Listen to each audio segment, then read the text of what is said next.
97 मध्ये मला आणखीन एक अवॉर्ड मिळाला तो मला त्याचं खूप जास्त अप्रूप एवढ्यासाठी होतं की अ, अ, अ, अ, सकपाळ सुनंदाताई अ, सिंधुताई सकपाळ सिंधुताई सकपाळ माझ्या शेजारी बसल्या होत्या अवॉर्डच्या वेळेला आणि तेव्हा मला कळलं की त्यांना अवॉर्ड मिळणार आहे तेच मला पण मिळणार आहे अवॉर्ड. हिरकणी अवॉर्ड महाराष्ट्र हिरकणी समजून देत की हे कुठले कुठले अवॉर्ड आणि कसे होते. बरेचदा ना सामान्य व्यक्तींना असामान्य केलं जातं. पण माझं पहिलं जे अवॉर्ड होतं ते 1980 साली महाराष्ट्र स्टेट मधनं MSSIDC Maharashtra small scale industries development corporation म्हणजे ज्याचे शिवरामराजे भोसले सावंतवाडीचे जे राजे तर ते चेअरमन होते. तर त्यावेळेला पहिलं मला मिळालं. आणखी ब्लॉक प्रिंटिंगसाठी माझीच डिझाईननी कॉटन साडीवरती ब्लॉक प्रिंट केलं होतं. आणि त्याच्यानंतर मला ते बरेच ब्लॉक प्रिंटिंग आणि डिझाईनचे खूप award state award national award मिळाले. आणि मला जे इंटरनॅशनल अवॉर्ड मिळाले ते पेंटिंग मध्ये मिळाले. आणि मिनेसोटा खूप छान. आणखीन एक जो अवॉर्ड मिळाला इंटरनॅशनल तो म्हणजे बेसिकली 1997 मध्ये प्रत्येक देशामध्ये ना एक लायब्ररीज मध्ये अकॅडमिक लायब्ररीज मध्ये एक जर्नल जातं आणि ते जर्नल असतं ज्याच्यामध्ये who is who of the most distinguished personalities of the world. तर 1997 साली झालं. 96 साली जेव्हा मी पहिलं कॉलेज चालू केलं तेव्हा मी 32 वर्षाची होते. तर त्यावेळेला जे चालू झालं कॉलेज त्याच्यानंतर that was my turning point basically. Kalaghoda association सुरू झालं जेव्हा 26 वर्षा 27 वर्षापूर्वी. त्यावेळेला कालाघोडा आर्ट फेस्टिवल हा पार्ट आहे असोसिएशनचा. आम्ही तेव्हापासून जे सुरू केलं ते त्या एरियामध्ये जे हेरिटेज स्ट्रक्चर आहेत ते आम्ही मॅनेज करतो. आणखी समजा जर का काही आर्किटेक्चरल जर का कोणाला काही प्रॉब्लेम असते की एशियाटिक लायब्ररी वगैरे सध्या आम्ही रिनोव्हेट करतो या गोष्टीच्या. आणि मग त्यांचा एक कोर्स छान 1 वर्षाचा करून दिला त्यांना पहिल्यांदा सर्टिफिकेट कोर्स. कारण त्यांच्याकडे इन्फ्रास्ट्रक्चर तेव्हा नव्हतं. 1 वर्षाचं मग त्यानंतर 1 वर्षानंतर त्यांना म्हटलं आता डिप्लोमा सुरू केला. मग 2 वर्षाचा केला आणि मग तो 3 वर्षाचा केला. मग 3.5 वर्ष विथ इंटर्नशिप. असं एक करत मी फॅशन मध्ये तुम्ही 9 इन्स्टिट्यूट चालू केल्या. आणि तुम्ही कालाघोडा त्यावरती त्या टीम मध्ये पण तुम्ही आहात. कालाघोडा असोसिएशन सुरू झालं जेव्हा म्हणजे मी 13वी मेंबर आणि one of the founders basically. आणि आणि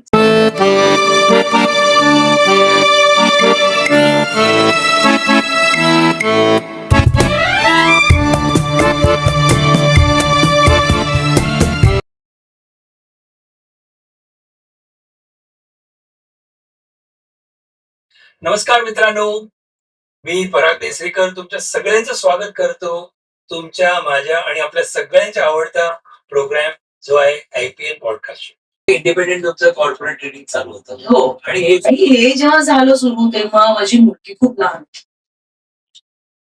आणि मी आले आणि मग 2-3 महिने म्हणजे 3 महिने झाल्यानंतर मला क्लोथिंग एक्सपोर्ट प्रोसेसिंग झोन म्हणून सीप्सला म्हणजे अंधेरीला एक पूर्ण एक्सपोर्ट झोन आहे फॅशन आणि गार्मेंट इंडस्ट्री. तिकडे त्यांचं जे ऍडमिनिस्ट्रेटिव्ह बिल्डिंग होतं ते पूर्ण बिल्डिंग रिकाम होतं. तिकडच्या चेअरमनचा मला फोन आला की आम्हाला कळलं की तुम्ही सोडलंय युनिव्हर्सिटी तर आम्हाला फॅशनचं इन्स्टिट्यूट चालू करायचं.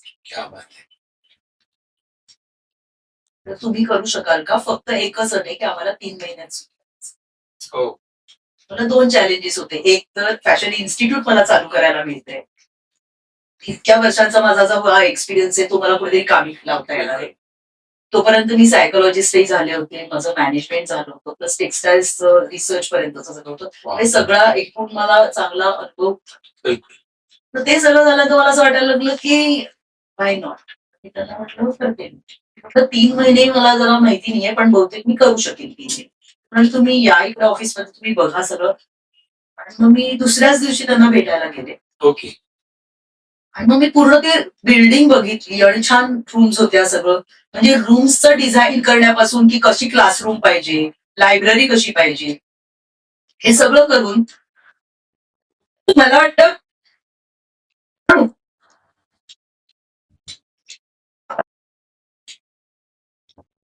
ते सगळं बघितल्यानंतर मला वाटायला आणि त्यांनी मला खूप छान वेळ दिलं होतं की त्यांनी सांगितलं होतं की तुम्हाला जे काय पाहिजे ते आम्ही सगळं तुम्ही फक्त आम्हाला सांगा काय पुस्तकं पाहिजे, काय नाही पाहिजे, काय लिस्ट पाहिजे, तुम्हाला कुठली मशिनरी पाहिजे, प्रिंटिंग टेबल्स असली, डाय लाईव्ह असेल, तुम्हाला काय पाहिजे ते सगळं तुम्ही सांगा, आम्ही तुम्हाला करून देतो. आमच्याकडे कार्पेंटर्स आहे, सगळं सगळं आहे. ओके.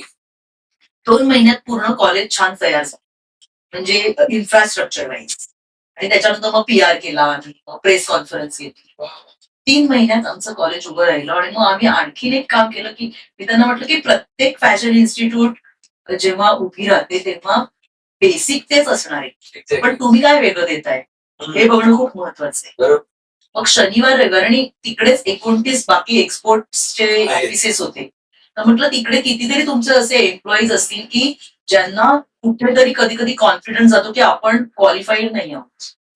तर त्यांच्यासाठी छोटे छोटे कोर्सेस करायचे शनिवार रविवार. मग आम्ही तसेच कोर्सेस चालू केले वा वा. आणि ते खूप छान चालायला लागले. आणि असं मी हे पहिलं कॉलेज माझं चालू केलं. कॉलेजचं नाव काय? क्लोथिंग एक्सपोर्ट प्रोसेसिंग झोन अंधेरीला. अंधेरी. आणि मग त्याच्यानंतर ते सिप्स मध्ये सिप्स आहे का ते? म्हणजे जे ज्वेलरीवाला सिप्स आहे ना त्याच्या समोर क्लोथिंग एक्सपोर्ट कॉलेज. कॉलेज नाहीये आता. ओके. पण ते अजून तिकडे आहेत आणखीन सगळं बाकीच्या गोष्टी आणि बाकीच्या टेस्ट वगैरे सगळं चालू आहे. मग पुढे आणि मग ते झाल्यानंतर खूप जणांना कळायला लागलं. मग लोकांना वाटायला लागलं अरे आमच्यासाठी करणार का. आणि मग जेव्हा रहेजा सोडलं होतं त्याच्यानंतर मग रहेजाजनी म्हणजे जे हँडीक्राफ्ट टीचर्स सेंटर तर रहेजाज मधनं मला त्याच्या मॅनेजरनी फोन केला की त्यावेळेला तुम्ही निघून गेला तिकडनं आणि तुम्ही हे बाकीचं करताय पण टेक्सटाईल तर बंद झालंय पण आपण फॅशन डिझाईन चालू करायचं का परत. वाव. आम्हाला करायचं. तर मी परत चेअरमनना विचारलं क्लोथिंग एक्सपोर्ट प्रोसेसिंग मध्ये की असं असं ऑफर आली तर मी करू का. ते म्हणाले करा. So nice. आठवड्यातनं कोण आठवतात नाव आठवतं? Clothing export mister Gundlani. So nice. तर ते म्हणाले की करा. मग मी आठवड्यात एकदा म्हणजे शनिवार मला सुट्टी असायची इकडे मग मी शनिवारी तिकडे जायला लागले. वाव.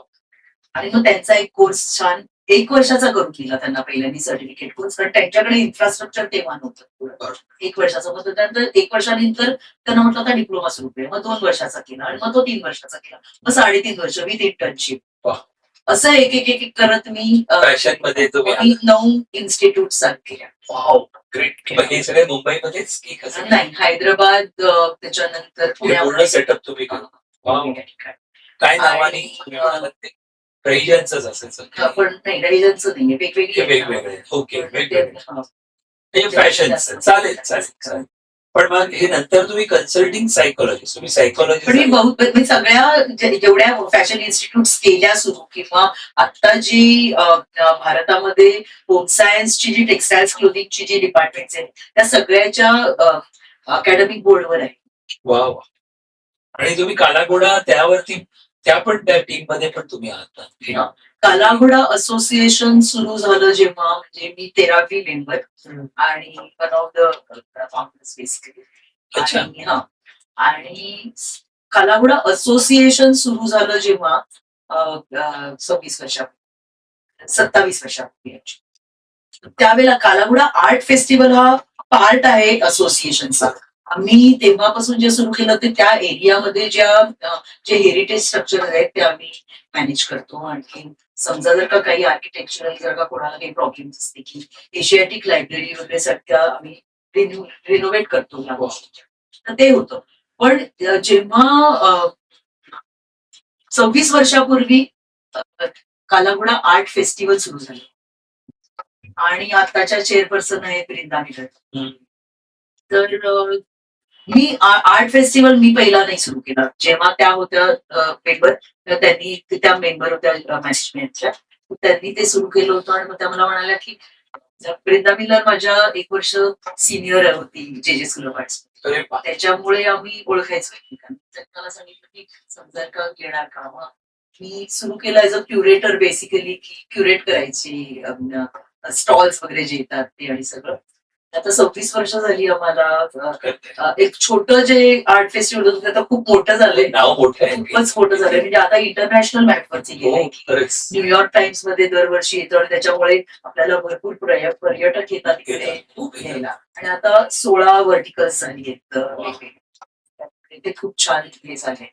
आणि आणखीन एक विशेष सांगावं असं वाटले ते म्हणजे इन्क्लुसिव्ह ऍक्सेसिबिलिटी किंवा इन्क्लुसिव्ह डिझाईन जे म्हणतात ते, की हो, आपण त्या टॉपिक वरती येऊया. पण त्याच्या अगोदर एक हा. 2 प्रश्न जे मला विचारायचे ओके. होते ते असे की तुमचे अवॉर्ड्स आपल्या प्रेक्षकांना समजून देत की आतापर्यंत तुम्ही जर्नी आणि हे सगळं सांगितलं. तुमचे एवढे 9 national awards, 4 state awards, correct me if I am wrong please. 5 international awards. तर हे थोडंसं याच्या बाबतीत सांगा ना. म्हणजे आमच्या समोर एक मोठी सेलिब्रिटी आहे आणि तुम्ही एवढे डाऊन टू अर्थ वागता, बोलता, सो नाईस, कनेक्ट होताय सगळ्यांशी. तर समजून देत की हे कुठले कुठले अवॉर्ड्स आणि कसे होते. बरेचदा ना सामान्य व्यक्तींना असामान्य केलं जातं. पण माझं पहिलं जे अवॉर्ड होतं ते 1980 साली महाराष्ट्र स्टेट मधनं MSSIDC, Maharashtra small scale industries development corporation, म्हणजे ज्याचे शिवरामराजे भोसले सावंतवाडीचे जे राहिले तर ते चेअरमन होते. तर त्यावेळेला पहिलं मला मिळालं. आणखी ब्लॉक प्रिंटिंगसाठी माझीच डिझाईननी कॉटन साडीवरती ब्लॉक प्रिंट केलं होतं. आणि त्याच्यानंतर मला ते बरेच ब्लॉक प्रिंटिंग आणि डिझाईनचे खूप award, state award, national award मिळाले. आणि मला जे इंटरनॅशनल अवॉर्ड मिळाले ते पेंटिंग मध्ये मिळाले. वा. आणि मिनेसोटा. खूप छान. आणखीन एक जो अवॉर्ड मिळाला इंटरनॅशनल तो म्हणजे बेसिकली 1997 मध्ये प्रत्येक देशामध्ये ना एक लायब्ररीज मध्ये, अकॅडमिक लायब्ररीज मध्ये एक जर्नल जातं. आणि ते जर्नल असतं ज्याच्यामध्ये who is who of the most distinguished personalities of the world. तर 1997 साली झालं. 96 साली जेव्हा मी हे पहिलं कॉलेज चालू केलं तेव्हा मी 32 वर्षाची होते. तर त्यावेळेला जे चालू झालं कॉलेज, त्याच्यानंतर that was my turning point basically. कारण ते सुरू झाल्यानंतर वेगवेगळ्या कॉलेजेसमध्ये कॉलेज केली आणखी. तर आणि त्याच्यामुळे ते नॅशनल अवॉर्ड जास्त मिळायला लागले किंवा इंटरनॅशनल अवॉर्ड. तर तो इंटरनॅशनल जो बायोग्राफिक रिसर्च फाउंडेशनचा अवॉर्ड होता तो मला मिळाला 97. सुपर. आणि 97 मध्ये मला आणखीन एक अवॉर्ड मिळाला. तो मला त्याचं खूप जास्त अप्रूप एवढ्यासाठी होतं की सकपाळ सुनंदाताई सिंधुताई सकपाळ. सिंधुताई सकपाळ माझ्या शेजारी बसल्या होत्या अवॉर्डच्या वेळेला. आणि तेव्हा मला कळलं की त्यांना अवॉर्ड मिळणार आहे तेच मला पण मिळणार आहे award. Hirkani award, Maharashtra Hirkani award. आणि व्हाईस प्रेसिडेंट अवॉर्ड ते बरेच काय माहिती नाही, खूप आहेत. म्हणजे मी म्हटलं तो मला त्याचं खूप सांगायचं म्हणून म्हटलं की मला एवढ्यासाठी की हा एक लोकांना पण कळलं पाहिजे. मी लायनेस क्लब मध्ये होते आणि कनेक्टेड, वेल कनेक्टेड तुम्ही आहात ना, हे आपल्या प्रेक्षकांना कळवून द्यायचं. म्हणजे नॉर्मल नाही तर काय आपण आतापर्यंत फक्त जर्नी बोललो, तसं नाही की तुम्ही अवॉर्ड विनर आहात, प्लस एवढे मोठी पर्सनॅलिटी आहात, प्लस तुमच्या कामाने तुम्ही किती मोठे झाले आणि well versed in different departments.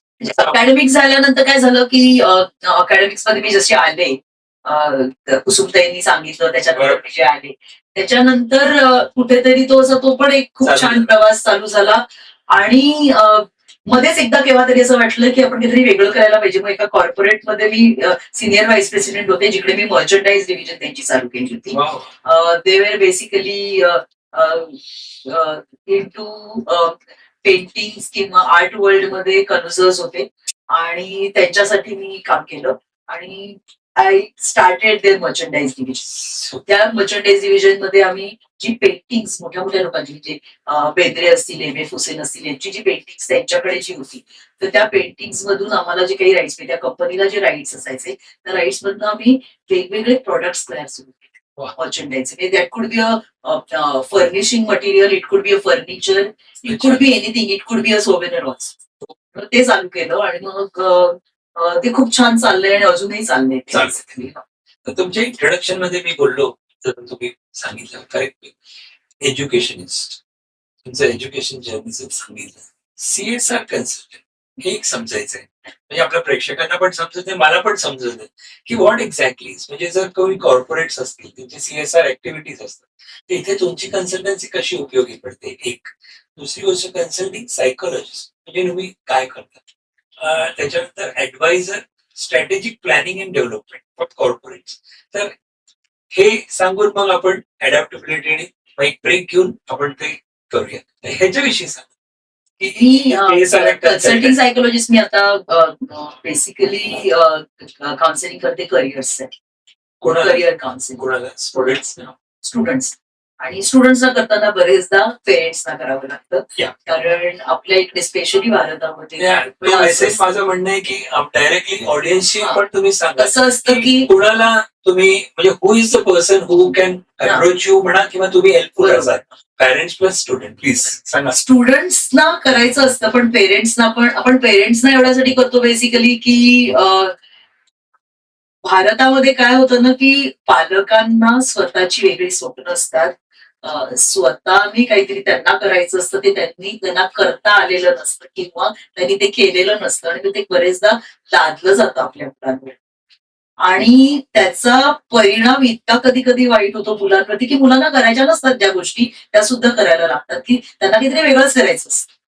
त्यामुळे मला खूप वेळेला पेरेंट्सना जास्त म्हणजे most of the times me parents सांगते मला तुमच्याशी आधी बोलू देत, तुम्ही सांगा मग त्याच्यानंतर मी मुलांची बोलीन.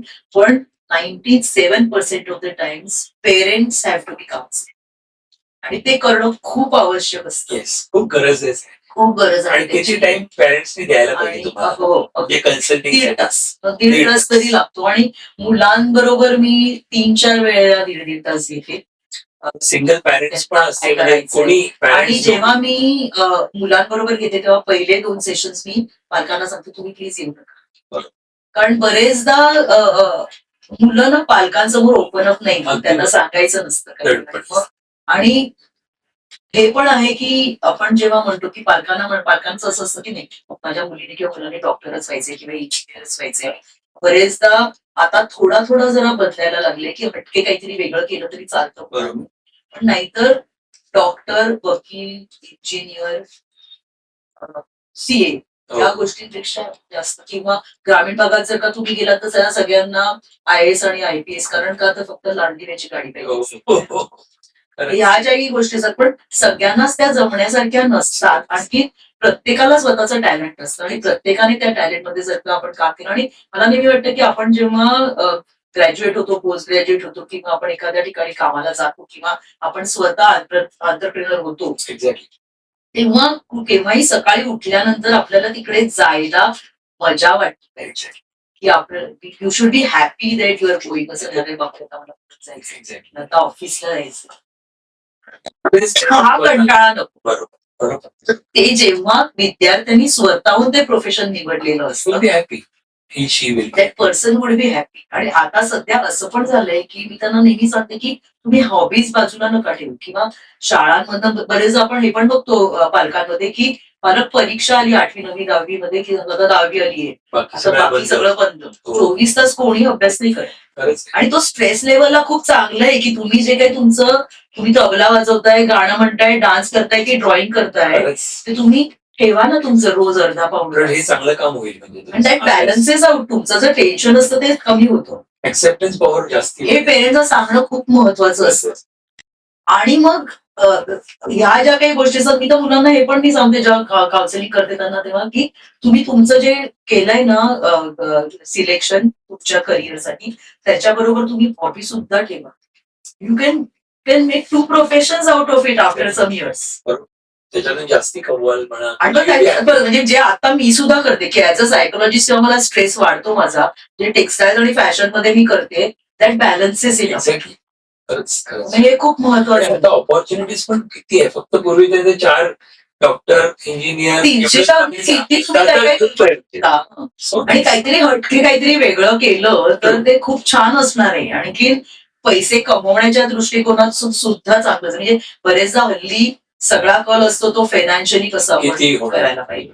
तर हे सुद्धा आहे त्यामुळे ते असणं खूप महत्वाचं. आता आता सीएसआर कन्सल्टंट म्हणजे कोणी तुम्हाला अप्रोच व्हायला पाहिजे. एकदा सीएसआर म्हणजे आपण पालकांसाठी किंवा आपल्या ऑडियन्ससाठी सीएसआर म्हणजे कॉर्पोरेट सोशल रिस्पॉन्सिबिलिटी, जी 15 वर्षापूर्वी गव्हर्नमेंटने कंपल्शन केलं सगळ्या फॅक्टरीसाठी किंवा जेवढे कॉर्पोरेट्स आहेत किंवा जेवढे उद्योगधंदे आहेत त्यांच्यासाठी. कारण टाटा, बिर्ला किंवा अंबानीज किंवा असे जी लोक आहेत त्यांनी जे काही केले महिंद्राज ते पहिल्यापासूनच करतायत.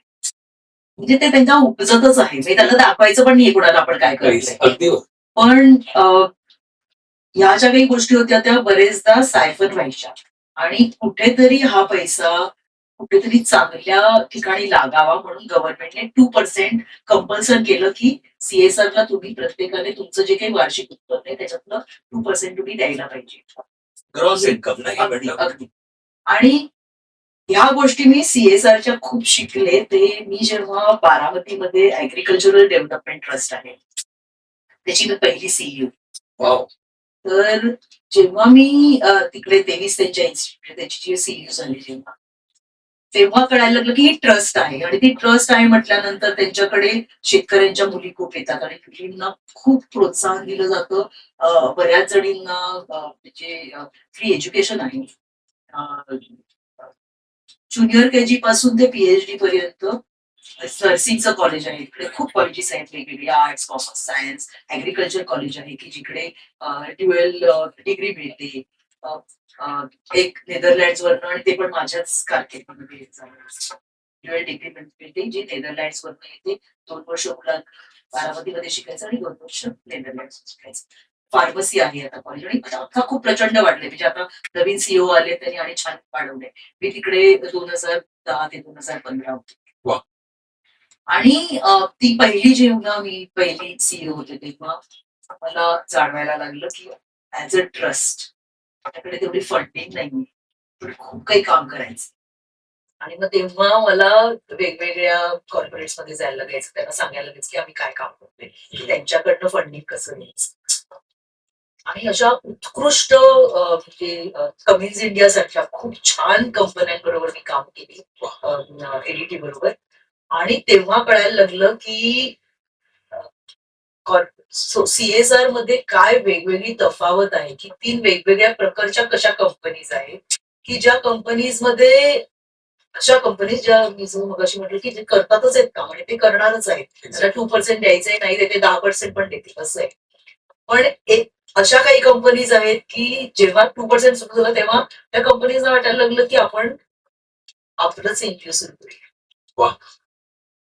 त्या एनजीओ तर्फे आपण तिकडे पैसे देतो म्हणजे आपल्याला बाहेर.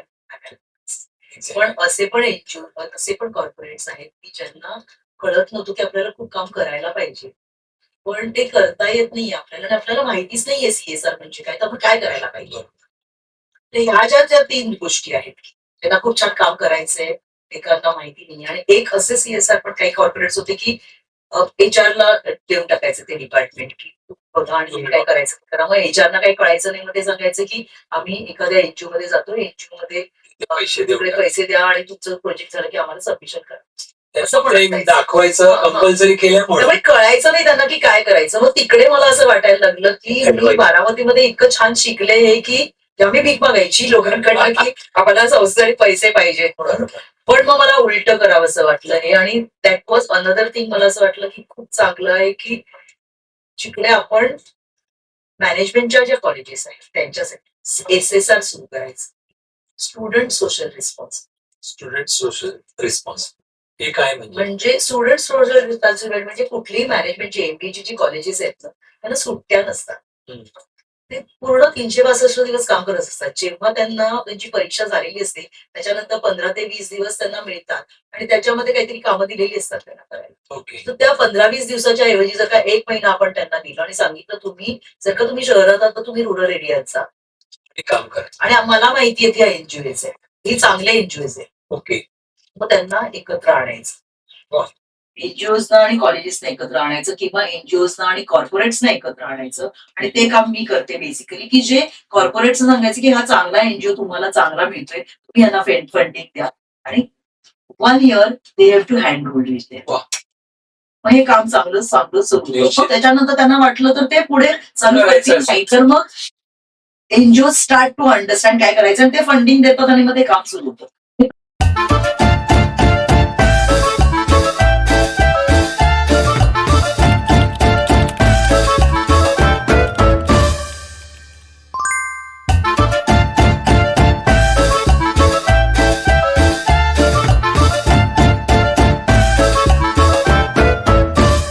प्रत्येकाचं वेगवेगळं असतं कॉर्पोरेटचं. काही फार्मास्युटिकल्स कंपनीज आहेत, त्यांना औषधांसाठी म्हणजे हॉस्पिटलसाठी असतं किंवा क्लिनिकसाठी करतील. प्रत्येकाचा गोल काहीतरी गोल वेगळा असतो. वेगळा असतो, की म्हणजे काहींना एज्युकेशन मध्ये करायचं असतं. बरोबर. या ज्या काही गोष्टी असतात. तर मग ते तसं सीएसआरचं मी तुम्ही करता. consultancy तुमच्याकडे तर कंपनी कॉर्पोरेट्स ते अप्रोच होऊ शकतात. एक एनजीओ होत सुद्धा होऊ शकतात. होत असतील बरोबर. आणि एनजीओ पण होऊ आणि शकतात. म्हणजे आणि एनजीओ यांना तुम्ही आणि this where I become adviser also for आणि मग स्ट्रॅटेजिक प्लॅनिंग करायचं अच्छा. आणि त्याची डेव्हलपमेंट कशी करायची हे एनजीओ सांगायचं.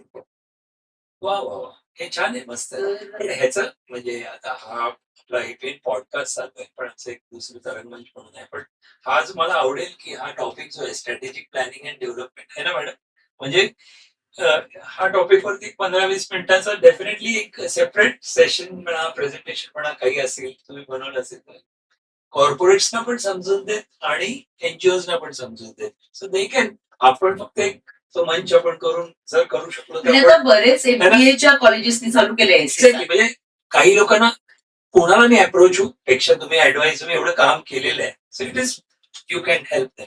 छान छान, खूप छान. आणि आता तुमच्या आपल्या टॉपिक कडे यायच्या अगोदर एक छोटस driving, car rally, reading, people watching हे तुमची हॉबी आहे, बरोबर ना? थोडं लाईट सब्जेक्ट 1-2 मिनिटाचा आणि मग ब्रेक घेऊया आणि मग आपला जो मेन सब्जेक्ट 2 टॉपिक्स आहेत ते आपण घेऊया. तर ही हॉबी तुमची कार रॅली ही कशी? कार रॅली म्हणजे तुम्ही खरोखर ड्रायव्हिंग आवडतं? ड्रायव्हिंग आणि असं नाही कार आवडतं. म्हणजे हा. वेगाने गाडीवर असं नाही, असं मी म्हटलं की हा, सगळ्यांना हा एक रेसिंग असं concept असतो. वाटतं. नाही तसं नसतं ते नॅव्हिगेशन वरती अवलंबून असतं. आपल्याला पॉइंट दिलेले असतात आणि त्या from one point two the other point इतके किलोमीटर्स, पण ते किलोमीटर्स आपल्याला फक्त ते कारमध्ये बघायचं असतं. आपल्याला आपण फोन नाही घेऊन जायचा असतो. Okay okay. आणि आपल्याला वेगवेगळ्या ठिकाणी पॉइंट्स दिलेले असतात. त्या पॉइंट्स पर्यंत गेल्यानंतर तिकडे प्रत्येक टीम उभी असते, की आपल्याला तिकडे एखादा प्रश्न विचारला जातो किंवा तिकडे तुम्ही पोहोचलाय ते किती वेळात पोहोचलाय. जर तुम्ही जास्त वेगाने गेला असाल आणि जास्त लवकर पोहोचला असाल तर तुमचे पॉइंट्स एवढे कमी होतात. त्यामुळे मित्रांनो, सारखं रेसिंग चांगलं नसतं. अजिबातच नाही. म्हणजे मला असं वाटतं की कार रॅलीज मध्ये रेसिंग नसतंच. हो, खरंच खरंच खरंच. तो नाही सर. आणि ह्याचं सगळं क्रेडिट माझ्या नवऱ्याला बेसिकली, कारण एरिक माझा नवरा, त्याने 96 मध्ये पहिल्यांदा न्यूजपेपर मध्ये वाचलं की वुमेन्स कार रॅली आहे, वाव. स्पोर्ट्स क्राफ्ट म्हणून कंपनी आहे. तर त्यांनी आता बंद केलं कोविड पासून. म्हणजे कोविड पासून मी पण नाही चालवत आहे कार रॅलीला जातो. ओके. पण त्यांनी ते दिलं होतं एक न्यूज की अशी वुमेन्स कार रॅली आहे आणि त्याच्यासाठी जर का तुम्हाला ही कुठे असते? पार्टिसिपेट करायचं मुंबईमध्ये असेल असते का? मुंबईच्या बाहेर. बाहेर पण असते. की सगळीकडे तर गेलेली पण आहे. त्यांचं ऑफिस मुंबईला मलबार हिलला आहे. ओके तर श्रीकांत करानी म्हणून त्यांचे ते ओनर आहेत ओके. आणि त्यांनी मला वाटतं 5,000 पेक्षा जास्त प्रोफेशनल वेगवेगळ्या कार रॅलीज केलेल्या वाव. ऑर्गनाईज केलेल्या आहेत. तर मला जेव्हा एरिकने सांगितलं की बघायला काय हरकत आहे, तर मी त्याला म्हटलं पण माझी ऑटोमॅटिक गिअर कार आहे, तर असेल का, मला देतील का, किंवा मला हा जास्त विचार होता. तो म्हणाला जाऊन बघायला काय हरकत नाही. मी त्यांना फोन लावला, त्यांना नंबर दिला होता लोकसत्तामध्ये पण आणि टाइम्स ऑफ इंडियामध्ये. मी फोन लावला आणि त्यांना सांगितलं की असं असं मला येऊन भेटायचंय, कारण मी हँडिकॅप्ट आहे तर त्यांनी खूप ते इतकं छान पॉझिटिव्हली घेतलं, कारण ते म्हणाले की मी पहिली बघतोय असं कोणतरी फिजिकली चॅलेंज कोणातरी ड्राईव्ह करून कोणातरी कार रॅली करायची. वाव. तर you should definitely come over. आणि मी गेले आणि मी गेल्यानंतर ही वॉज मोर इम्प्रेस, कारण त्यांचा 3ऱ्या मजल्यावरती आणि कसा जिना हो आणि ते ड्रायव्हिंग आणि मग मी तो चढून गेले. चढून वाव. तर त्यांना ते जास्त जास्त खूप बोलवतं माझं, आणखी कौतुक होतं. पण बेसिकली मध्ये मला बसवलं त्यांना, ते असंच करायला लागेल. तुम्ही म्हटलं की मी गाडी घेऊन आली बघा. ते खालती आले, त्यांनी गाडी बघितली, म्हणाले नो प्रॉब्लेम, काही problem so nice, so nice. मग तशी माझी सुरुवात झाली. मी सगळ्या सगळ्या कार्यालयी स्पोर्ट्स क्राफ्ट बरोबर केली. मी एक पर्सनल प्रश्न विचारतो. तुम्ही मिस्टरांशी म्हणजे हसबंड त्यांची भेट तुमची कशी झाली? Good friend. आम्ही जवळच राहायचो शिवाजी पार्कमध्ये. ओके. मला वाटलं या कामानिमित्त तुम्ही एवढी कामं नाही, केली नाही. तिथे कुठेतरी भेट झाली म्हणून म्हटलं. आणि ही अ मरीन इंजिनियर, हा. इंजिनियर. सो अशी भेट झाली. सो आणि आमचं inter religious marriage. That's fine. पण ओव्हरऑल त्यांचा ऑलवेज पाठिंबा आहे तुमच्या बोलण्यावरून हो, दिसलं. आणि मला असं सगळ्या वाटतं बाबतीत की म्हणजे. येस डेफिनेटली, सो म्हणजे नाईस. Gratitude basically. तर मी आधी म्हटलं तसं फॅमिली बरोबरच जसं नवऱ्याचं किंवा सासू सासऱ्यांचं सगळ्यात बरोबर जी माझी रिलेशनशिप आहे, जे त्यांनी मला जो पाठिंबा दिला, that is definitely a very very important part. Super. आता एक म्हणजे आपल्या ही ब्रेक घ्यायच्या अगोदर पीपल वॉचिंग ही तुमची एक हॉबी आहे. तुम्ही म्हणालात आपण बिहाइंड द सीन्स मध्ये म्हटलं तर तुम्ही आम्हाला पण आता वॉच केलेलंच आहे. पण लोकांना पण समजत आहे की पीपल आपण बर्ड वॉचिंग म्हणतो किंवा आणखीन कुठल्या तरी वाटतो, पण पीपल वॉचिंग ही हॉबी कशी म्हणजे तुमची हॉबी आहे हे कधीपासून सुरुवात झाली? अगोदरपासून का अशीच? मला असं वाटतं अगोदरच, म्हणजे जसं मला वाटतं की आईला बघून ना माझं टाइम मॅनेजमेंट इतकं छान झालं लहानपणीपासून. म्हणजे 3.5 वर्षाची असल्यापासून मग मी इकडे तिकडे नुसते धावतच असायचो. हॉस्पिटलमध्ये जा, मग इकडे जा, तिकडे जा, असं सगळं करून. त्याच्यामुळे त्याच्यात ते सगळं मी आईकडनं नक्की शिकले, टाइम मॅनेजमेंट. आणि जेव्हा मी बसमध्ये बसायची ना, तेव्हा मग कंटाळा यायला नको म्हणून समोर आम्ही अगदी पुढे जाऊन बसायचो, की म्हणजे त्या काचेमधून पुढच्या टॅक्सीज किंवा गाड्या दिसायच्या. तर आई मला आणखीन वेगवेगळं काय काय शिकवायची, की कसं नंबर प्लेट. मला अजूनही ते हे आहे, काय म्हणतात, हॅबिट आहे की कुठलाही नंबर दिसला की मग मला तसं त्यांनी मला गुणाकार, भागाकार आणि सगळ्या अशा गोष्टी त्यांनी त्या नंबर प्लेटवर शिकवल्या. किंवा प्लस कसं करायचं, मायनस करायचं. मी अजूनही करते उगीच, म्हणजे कंटाळा आला तर ट्रॅफिक जॅम मध्ये काय करायचं तर ते करते. ब्रेनला किती चालना मिळते. तर म्हणजे मला खूप कधी कधी मला वाटतं काय वेड्यासारखं करतोय आपण, पण मी अजूनही माझं ती सवय गेलेली नाही. आणि तसंच मला असं वाटतं की जेव्हा डॉक्टर्सकडे जायची, डॉक्टर्स कसं आई बरोबर बोलतायत, आई कशी सगळ्यांबरोबर बोलते, किंवा या जागी मला मजा वाटायची ते बघायला पण, की काय काय बोलत असेल. तुम्ही फक्त बघायचं पण ती वॉचिंग. पण आय एम शुअर कुठेतरी सबकॉन्शियस माइंड वॉज टेकिंग. आणि ह्या गोष्टीची सवय झाली. म्हणजे कुठे कधी एअरपोर्टवरती वगैरे गेलो तर मला एअरपोर्टवरती लवकर जाऊन बसायला फार आवडतं. आणि ते फक्त लोकांना बघायला, आणि लोक काय करतायत, कुठे धावतायत, कुठे काय चाललंय, काय बघाल की असं. पण म्हणजे मजा म्हणजे सिक्कीमला आम्ही गेलो होतो एकदा, आणि सिक्कीमला एक पॉइंट आहे पीपल वॉचिंग. म्हणजे मला माझी मुलगी म्हणाली, तृषा मला म्हणाली की हे तुझ्यासाठीच बनवलंय बहुतेक. म्हणजे खूपच छान असं वरतून खालती जेव्हा माणसं चालत जातात तेव्हा आपण तिकडे ते 2 बेंच ठेवलेत तिकडे पीपल वॉचिंग. म्हणजे पीपल वॉचिंग इज समथिंग, मला ते फार एंटरटेनिंग वाटतं, आणि you actually learn a lot with that. बघा तुमचे सगळी कामं म्हणा, तुम्ही जे प्रोफेशन म्हणा, सायकोलॉजिस्ट म्हणजे तुम्ही पण ती सायकोलॉजी शिकताय, समजताय सगळ्या बाबतीत. आणि मला आजही इंटररिलेटेड सगळे तुमच्या काम आहेत. मला आजही असं वाटतं, म्हणजे रोज मी इकडनं गेल्यानंतर सुद्धा तुमच्या सगळ्यांकडनं पण मी काय शिकते. मी शिकतोय. म्हणजे रोज काही ना काहीतरी आपण प्रत्येकाकडनं शिकतो. म्हणजे आयुष्यात मला वाटतं, मला जी व्यक्ती whoever has touched my life, my journey has taught me something or the other. चांगले असतील अनुभव, वाईट असतील. इनफॅक्ट जे वाईट अनुभव असतात त्यांना मला कधी कधी थँक्स म्हणायला लागतं, की त्याच्यामुळे मी आणखी जिद्दीने पुढे गेले. की these are the things which म्हणजे आय डोंट थिंक की till my last breath I will stop learning. की जोपर्यंत मी जेव्हा म्हणेन की संपला, आज माझं संपलंय, नो मोर गुड, आणि वाटत की प्रत्येक दिवशी प्रत्येक मुवमेंटला आपण काहीतरी शिकत असतोच. वा वा, सुपर. किती सुंदर. तुम्हाला कसं वाटतंय पॉडकास्ट मध्ये आतापर्यंत आपण बोलताना मस्त गप्पा मारतीये. म्हणजे गप्पा मारण्याची वेळ चालू आहे फक्त एक्झॅक्टली. आणि लोकांपर्यंत त्या गोष्टी पोहोचल्या तर आता नंतर बघितल्यानंतर कळेल की बरं मी खूप काय बोलले होते का किंवा काय ऑडियन्स कडनं तुम्हाला जास्त कळेल, जे व्ह्युअर्स आहेत हो. त्यांच्याकडनं की नाही, खूपच बोलले आम्ही. मला तर आय एम एन्जॉईंग. आणि एक जर्नी बघायला म्हणजे माझ्या समोरून असे तुम्ही पिक्चर तसे दाखवले सर की तुमची जर्नी कशी आहे. आणि सो मेनी म्हणजे एवढे एज्युकेटेड आहात तुम्ही आणि एवढे, आणि तुम्ही म्हणाल तसं मला तो आवडला. काय 7-8 वर्षानंतर मला एक किडा असतं की काहीतरी नवीन. खरंय. हो, So, खरंय. काहीतरी नवीन करत करत विचार केला तर तुम्ही किती कामं केली. बापरे. या नोट म्हणजे आता पण मी खरं तर रिटायर व्हायला फक्त 66, तर मला असं नाही वाटतं की कशाला करायचं लोक म्हणतात. Age is a number. हा. आणि लोक म्हणतात मग केव्हा रिटायर केव्हा होणार, म्हटलं नाही होणार. कशाला व्हायचंय.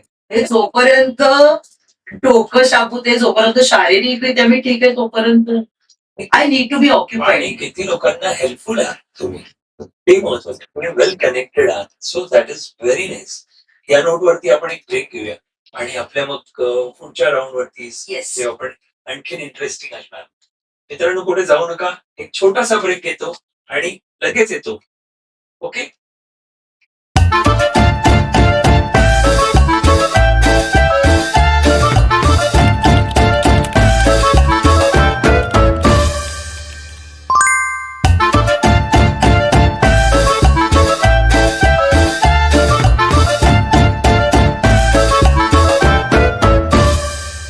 नमस्कार मित्रांनो, या परत एकदा कमर्शियल ब्रेक आपण जो म्हणतो, छोटासा ब्रेक घेतला होता. तर परत गीताजींकडे जाऊया आणि इंटरेस्टिंग आता राऊंड होणार आहे, ती म्हणजे तुमची माझी आवडती आणि सगळ्यांची रॅपिड फायर राऊंड.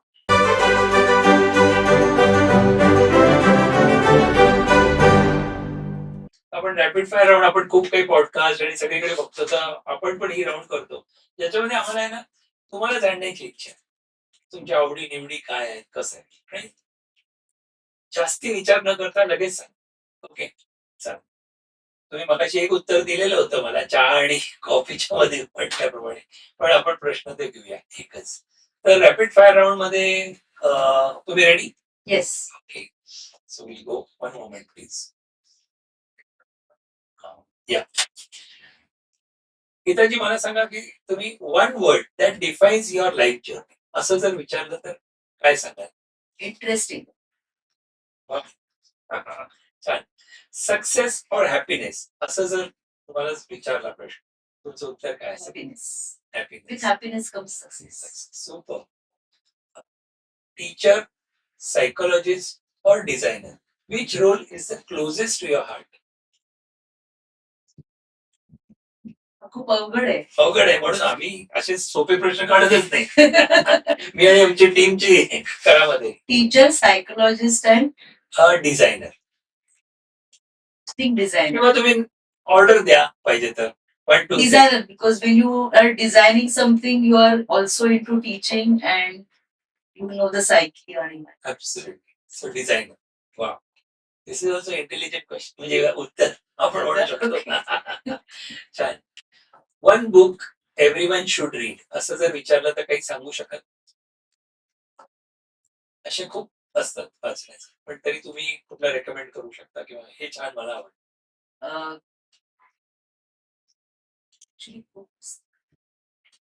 मला पु ल देशपांडेची पुस्तकं फार आवडतात. ओके. खूप आहे. ओके. मी लेखक सांगते. हो बिलकुल. आणि हल्ली मी बरेच स्पिरिच्युअल पण वाचायला लागले.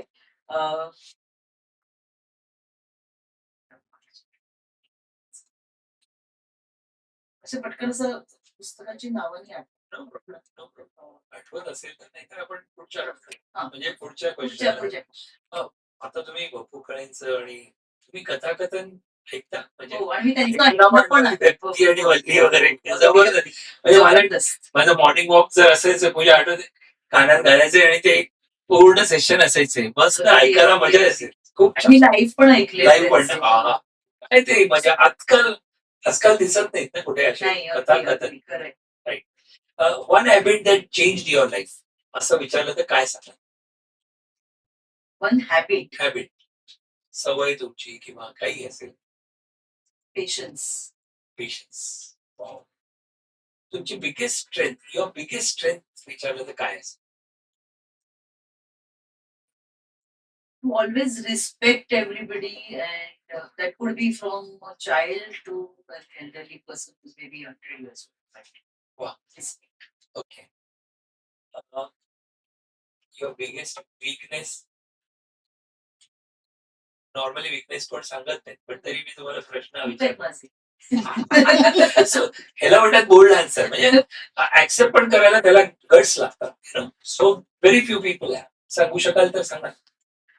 Earlier I used to do that, पण आता खूप कमी झालंय. पण that also sometimes is a problem की I used to initially, आधी जेव्हा यंग होते तेव्हा I used to go to on face value की लोक म्हणतात म्हणजे अरे बापरे हे असणारच आहे असं.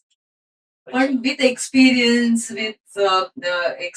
आणखी ग्रोईंग ओल्ड मे बी बदलत चालले ते आणखीन. पण त्याचा कधी कधी आणखीन एक प्रॉब्लेम असा होतो की some genuine cases are there who are telling you something आणि then I start to question that genuinity की खरंच बोलतायत का. मग आपल्याकडे आपल्याशी गप्पा मारायला खूप छान गोड गोड कोणतरी बोलायला येते, ते कशासाठी बोलायला येत आहे. That kind of so that would be a weakness. मला असं वाटतं ही जी गोष्ट आहे ही कॉमन सगळ्यांसाठी होत असेल आता. कदाचित हे सोशल मीडिया असेल किंवा I don't know exactly pin point करायला, पण व्यक्तींवरचे विश्वास आपले कमी व्हायला चालले. ह्युमन टच की रियालिटी काय आहे. म्हणजे मी मागच्या वेळेला पण एकदा हे डॉक्टर आनंद नाडकर्णी त्यांचं एक सेशन असायचं, त्याच्यामध्ये अवधूत गुप्ते जे सेलिब्रिटी म्युझिक डायरेक्टर, मला खूप हा प्रसंग मला वाटतं 2दा-3दा मी कुठेतरी पॉडकास्ट मध्ये पण बोललोय, पण तुम्हाला जे सांगायला या मोमेंटला की त्यांनी सांगितलं मला खूप आवडलं आणि खरं पटलं की त्यांच्या मी सेशनला गेलो, म्हणजे असंच ते चालू होतं त्यांचं प्रश्न उत्तर, आणि स्टेजवरती होती, फुल क्राऊड भरलेलं होतं ग्राउंड वरती. तर त्यांना विचारलं अवधूत गुप्तेनं की तुमचं नक्की प्रॉब्लेम आता आणि अगोदर मध्ये काय फरक आहे, आत्ता आणि अगोदर. मला खरं सांगू का डॉक्टर, की पहिलं असं होतं मी काही नाव माझं नव्हतं, त्यामुळे मी कोणी म्हणजे हँडशेक करायला आले ना तर मी बिंदास दिलखुलास भेटत होतो. पण आता कोण भेटायला आलं तर असं वाटतं ह्या व्यक्तीचं माझ्याकडे काही काम नाही ना. अगदी अगदी बरोबर. आणि मला असं वाटतं नाही खरंच आहे, जेव्हा मनुष्य व्यक्ती मोठा मोठा होत जातो ना त्यावेळेला हे बाउंड टू हॅपन. बिकॉज ते म्हणतात तसं पिरॅमिडचं टॉपला थोडे कमीच माणसं असतात आणि त्यावेळेला आपल्याला खरंच कळत नाहीये, बिकॉज लोक फायदा घेणारे पण असतात. सो काय हा पॉइंट आहे, agree with you. Another may be weakness is I am very stubborn. मला आवडतं मी स्टबर्न असलेली, पण चांगलंय, सगळ्यांना डायजेस्ट होणार नाही. पण सांगितलं त्यांच्यासाठी कुठे जगतो आपण, आपण आपल्यासाठी स्वतःसाठी आनंदासाठी ना मॅडम. आता आपण बोललो होतो you should be happy at the cost of our happiness. कोणी don't take us for a try. So nice. Okay, पुढचा प्रश्न. One person you would love to have dinner with. आता इथं कॉमन खूप जण असतील, पण तरी नॉर्मल असं कधी तुम्ही असं असेल चांगला मूड आणि everything. I always have dinner with my husband anyways. Yes yes, खूप जण असतील ऍक्च्युली. एक्झॅक्टली. ओके, सो हा प्रश्न एकावरती राहणार नाहीये. So one dream steel on your bucket list. आपण बकेट लिस्ट बनवतो, तुमचं पण असेल कदाचित. तर आता लिस्ट वरती टॉप वरती काय आहे बकेट लिस्ट मध्ये तुमच्या? Adaptive clothing, accessibility for all, ती राऊंड आपण especially the infrastructure, infrastructure in India. Super. ते झालं तर खूपच मस्त. So आपण त्याच्यावरती बोलूच तशी. Life in one sentence. Life is to enjoy. क्या बात. वा वा. And one lesson. तुम्ही खूप लेसन्स असे घेतलेले आहेत लाईफ मध्ये, पण तरी सुद्धा one lesson you want to say at this moment to the audience मध्ये पण बघणारे आहेत की आपल्यासारखे कोणी असतील तरी काय चुका करतात, म्हणजे त्यांची थॉट प्रोसेसच्या साठी समजा तुम्ही सो पॉझिटिव्ह आहात. सो या बाबतीत काय सांगाल? मला काय केलं पाहिजे? मला वाटतं not to expect too much from anybody. When you expect then you start getting more hurt. की आपण अरे मग हे नाही झालं की हे नाही केलं आपल्यासाठी, हे नाही केलं. I think expectations a bit too much, की मला कधी कधी वाटतं की इफ यू डोंट एक्सपेक्ट, मग जे काही आपल्याला मिळतं ते आपल्याला यू ऍक्च्युली स्टार्ट व्हॅल्युइंग इट. अगदी बरोबर. खरंच. आणि कोणी जर लेट डाउन करतं तर त्याच्यासाठी असे करणारे असतातच. आपल्याला खाली बघणारे असतात. तर त्यांच्यासाठी म्हणजे असे बघणारे तरी त्यावेळेला त्यांनी वागावं कसं? हा मेसेज काय असेल? You need to be really diplomatic little bit. म्हणजे मला पहिल्यांदी असं खूप म्हणजे काही वर्ष, मला वाटतं गेल्या काही वर्षांमध्येच I started becoming little diplomatic. नाही तर माझ्यात छोटासा पण कळ नव्हता डिप्लोमसीचा. पण I think we should be little diplomatic to handle situations. आणि time when you know that you are sincere, you are hardworking, and you have tried your best in everything, you definitely win. Super. Very nice. What is the biggest myth about success तुमच्या मते? सक्सेसच्या विषयी काहीतरी कधी-कधी miss calculation, miss काहीतरी वेगळे विचार करतात. तुमचं बिगेस्ट मिथ अबाउट सक्सेस काय असतं?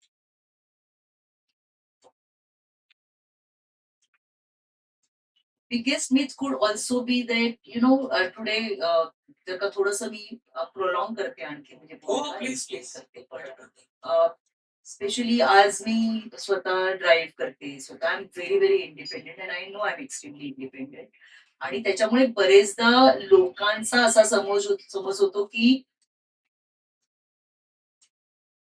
people do not know that I come from a background which is very middle class. लोकांना वाटतं की हे हिच्याकडे सगळंच होतं, मग काय आहे? आरामात आहे सगळं हिचं. काहीच नाही. So that could be a myth असं मला वाटतं. Okay. Okay. What does financial freedom mean to you personally? To be on your own two feet, not to depend on anybody, and be independent with money. With money, in fact, you should be completely independent in life. Super. If you could leave one message for the next generation, coming generation, for the future of India, next generation, Gen Z आहेत वगैरे वगैरे, young crowd, what would म्हणजे ते काय असू शकतं? तुमचा एक वन मेसेज. असे खूप आहेत, पण आपण एक शॉर्ट लाईन मध्ये करतोय म्हणून. पेशन्स, परझर्व्हरन्स हे खूप मला माझ्या दृष्टीने मायने राखतं. पण आत्ताचं जे जनरेशन आहे ना, मी खूप त्यांच्या बाजूने असते. आणि मला नेहमी वाटतं की दे know what they want in life. They are so focused. त्यामुळे मला त्यांचा तो खूप मी अप्रिशिएट करते या गोष्टी. की खूप जण मला सांगतात की हल्लीची पिढी अशी आहे, तशी आहे. पण मला असं वाटतं की I appreciate that that they know what they want in. Okay. पण what is one message for them? त्या जनरेशनसाठी. They are good. Be sincere to your own self. Truthful to you. Absolutely. Very nice. When people remember Gita Castellino 100 years from now, what would you like them to remember? तुम्हाला कसं ओळखा म्हणजे असं लोकांनी मला ओळखलं पाहिजे असं वाटतं. आपलं प्रत्येकाचं एक इमेज काहीतरी माइंड ऑफ मध्ये असतं. आपण स्वतःशीच बोलतो. तर काय असेल ते? की म्हणजे 100 वर्षांनी सुद्धा मला जर गीता कॅस्टेलिनो त्याच्यासमोर काय? असं जर म्हटलं तर काय तुम्हाला वाटतं? काय म्हणून ओळख राहिली पाहिजे? Hopefully people will remember me for what I actually am and what not people think I am. But at the same time, something which, if even if 0.5%, if they feel that I made some impact on it. Very nice. आणखीन एक line जोडू शकता कुठली त्याच्याबरोबर? Something more to it. Because तुमचं कार्य खूप मोठं आहे. तुम्ही जे करताय किंवा आपण आता बोललो पण बिहाइंड द सीन्स काल बोललो आणि आता आपण बोलणार आहोत परत. त्याच्या संदर्भात म्हणून सगळेजण असं You need to be, you need to get motivated yourself. You should also have that kind of patience to. So because today also another thing is that आपल्याकडे सगळ्या गोष्टी इतक्या फास्ट फास्ट येत जातात. आणि मग नंतर आपण इतकं पटकन सक्सेस बघायला जातो की then it becomes there is a very thin line to success and failure, or maybe you could go somewhere which is beyond and which needs to be rectified. So I feel you need to motivate yourself at the same time, not to give up on things and just whatever your goal is, you should try to continue with that goal, get succeed. बरं. पण तुमच्या नावाबरोबर काय म्हणून तुम्ही सांगितलं की ओळखायला ओळख राहिली पाहिजे शॉर्ट मध्ये सांग. तर मी जसं एक फायनान्शियल ऍडवायझर आणि ऑथर हे दोन नावं बस आहे. आणि आता मी म्हणतोय की डिजिटल एज्युकेटर इकडेच डिजिटल आपण युज करतो. हे तीन नावं माझ्या बाबतीत असेल तर आय बी हॅपी असं मी समजतो. तसं प्रत्येकाचं काही ना काही तसं for me it's like go गेटर.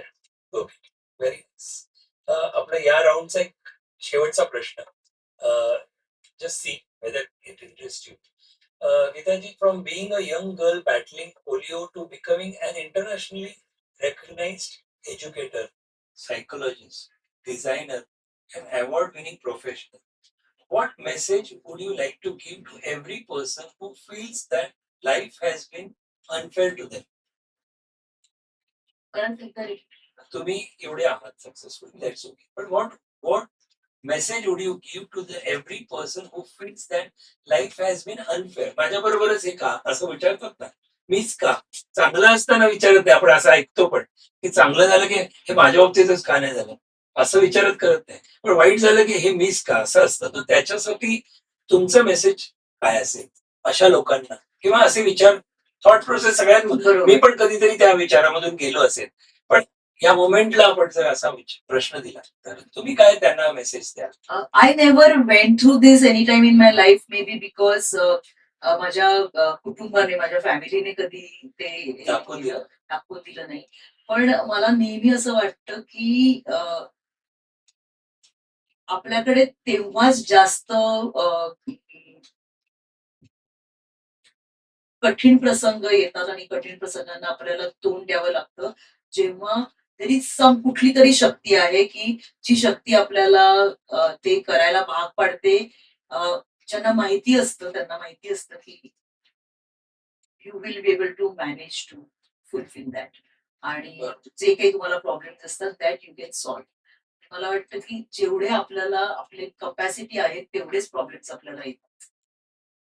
वा.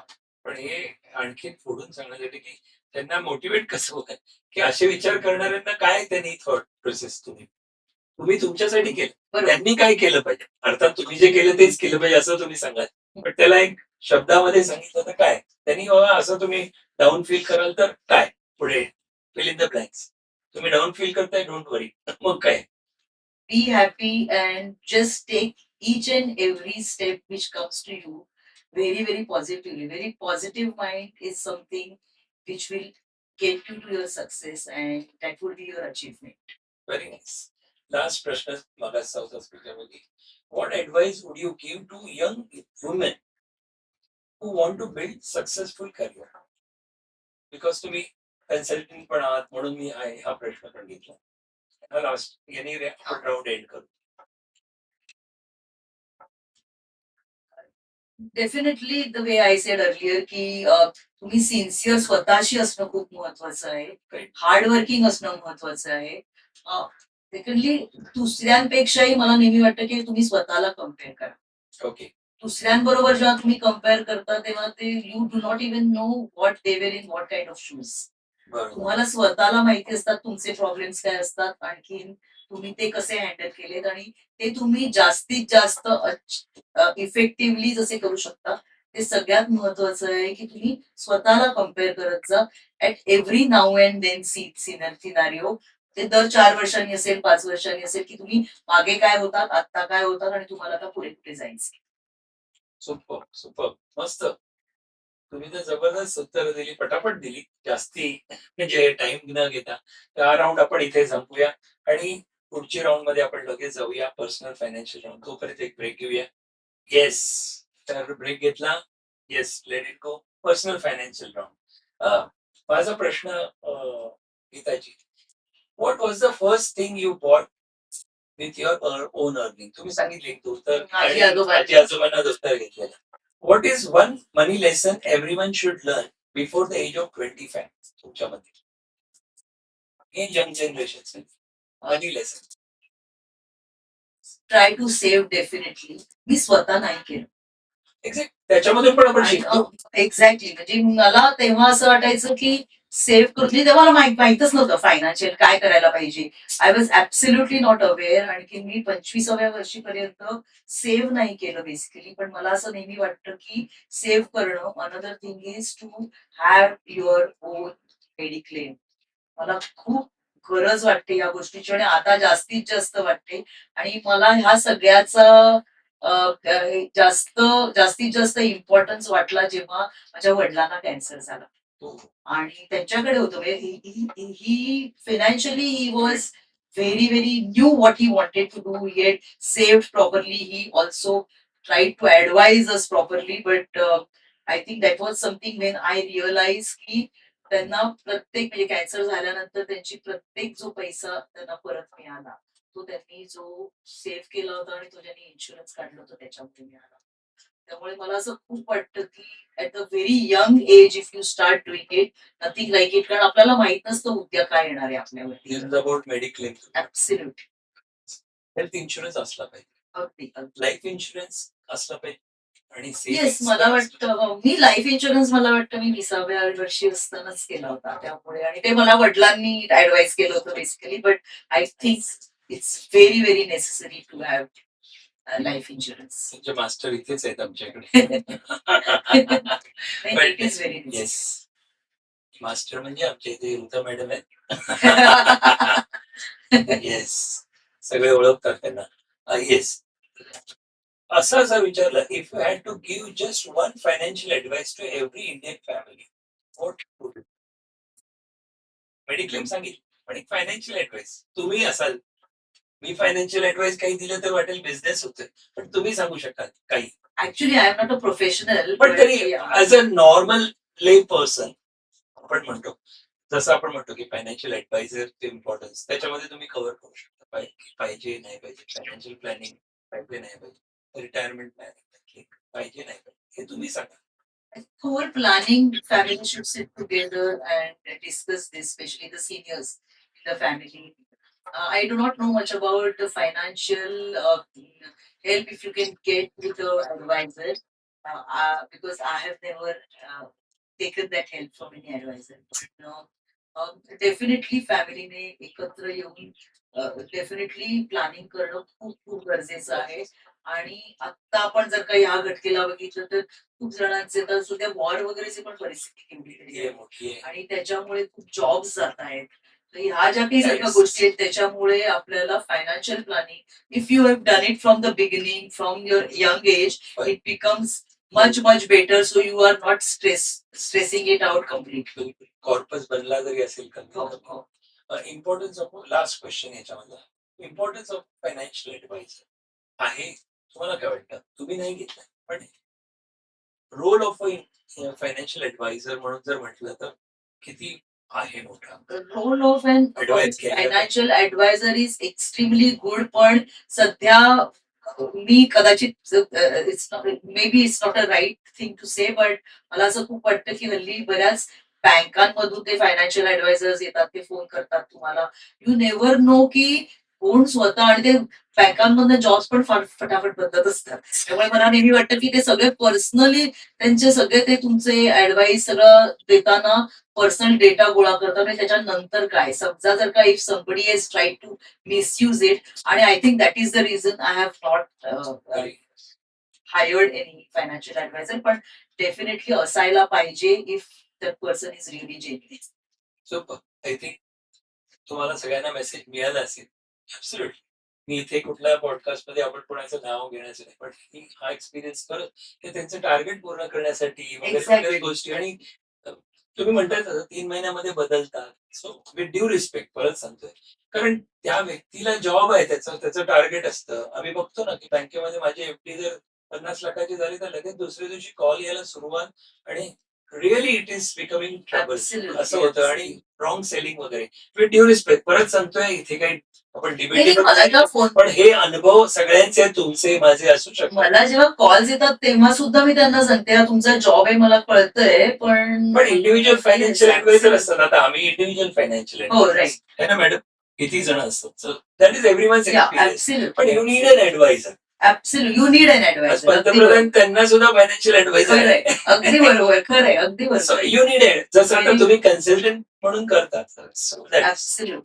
सो मित्रांनो, ही राऊंड आपण इथेच छान आपण त्यांच्या थ्रू ऐकलं अबाउट मनी लेसन्स म्हणू शकतात. छोट्यास मध्ये आपण कव्हर करायचा प्रयत्न केला.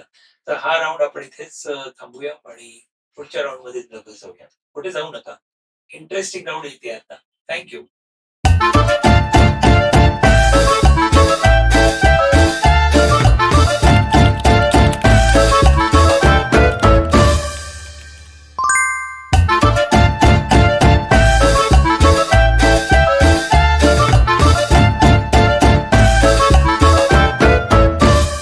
मित्रांनो नमस्कार.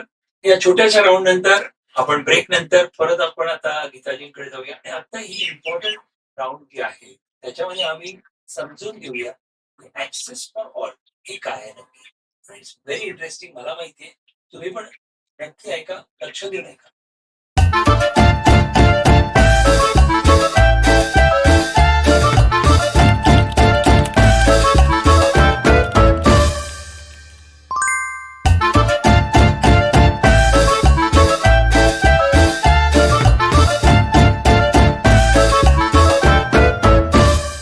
तर गीताजी मला तुम्ही सांगा, आपण या राऊंड मध्ये कव्हर करायचंय जे तुमचा इम्पॉर्टंट जो टॉपिक आपण अख्ख्या या पॉडकास्टचा मेन कोर जे आपण आता डिस्कस करणार आहोत. ऍक्सेस फॉर ऑल म्हणजे काय? मला लेमॅन लँग्वेज मध्ये म्हणजे मला काही माहित नाही आणि मला आणि माझ्या प्रेक्षकांना किंवा आपल्या प्रेक्षकांना तर प्लीज सांगा ऍक्सेस फॉर ऑल म्हणजे काय आहे?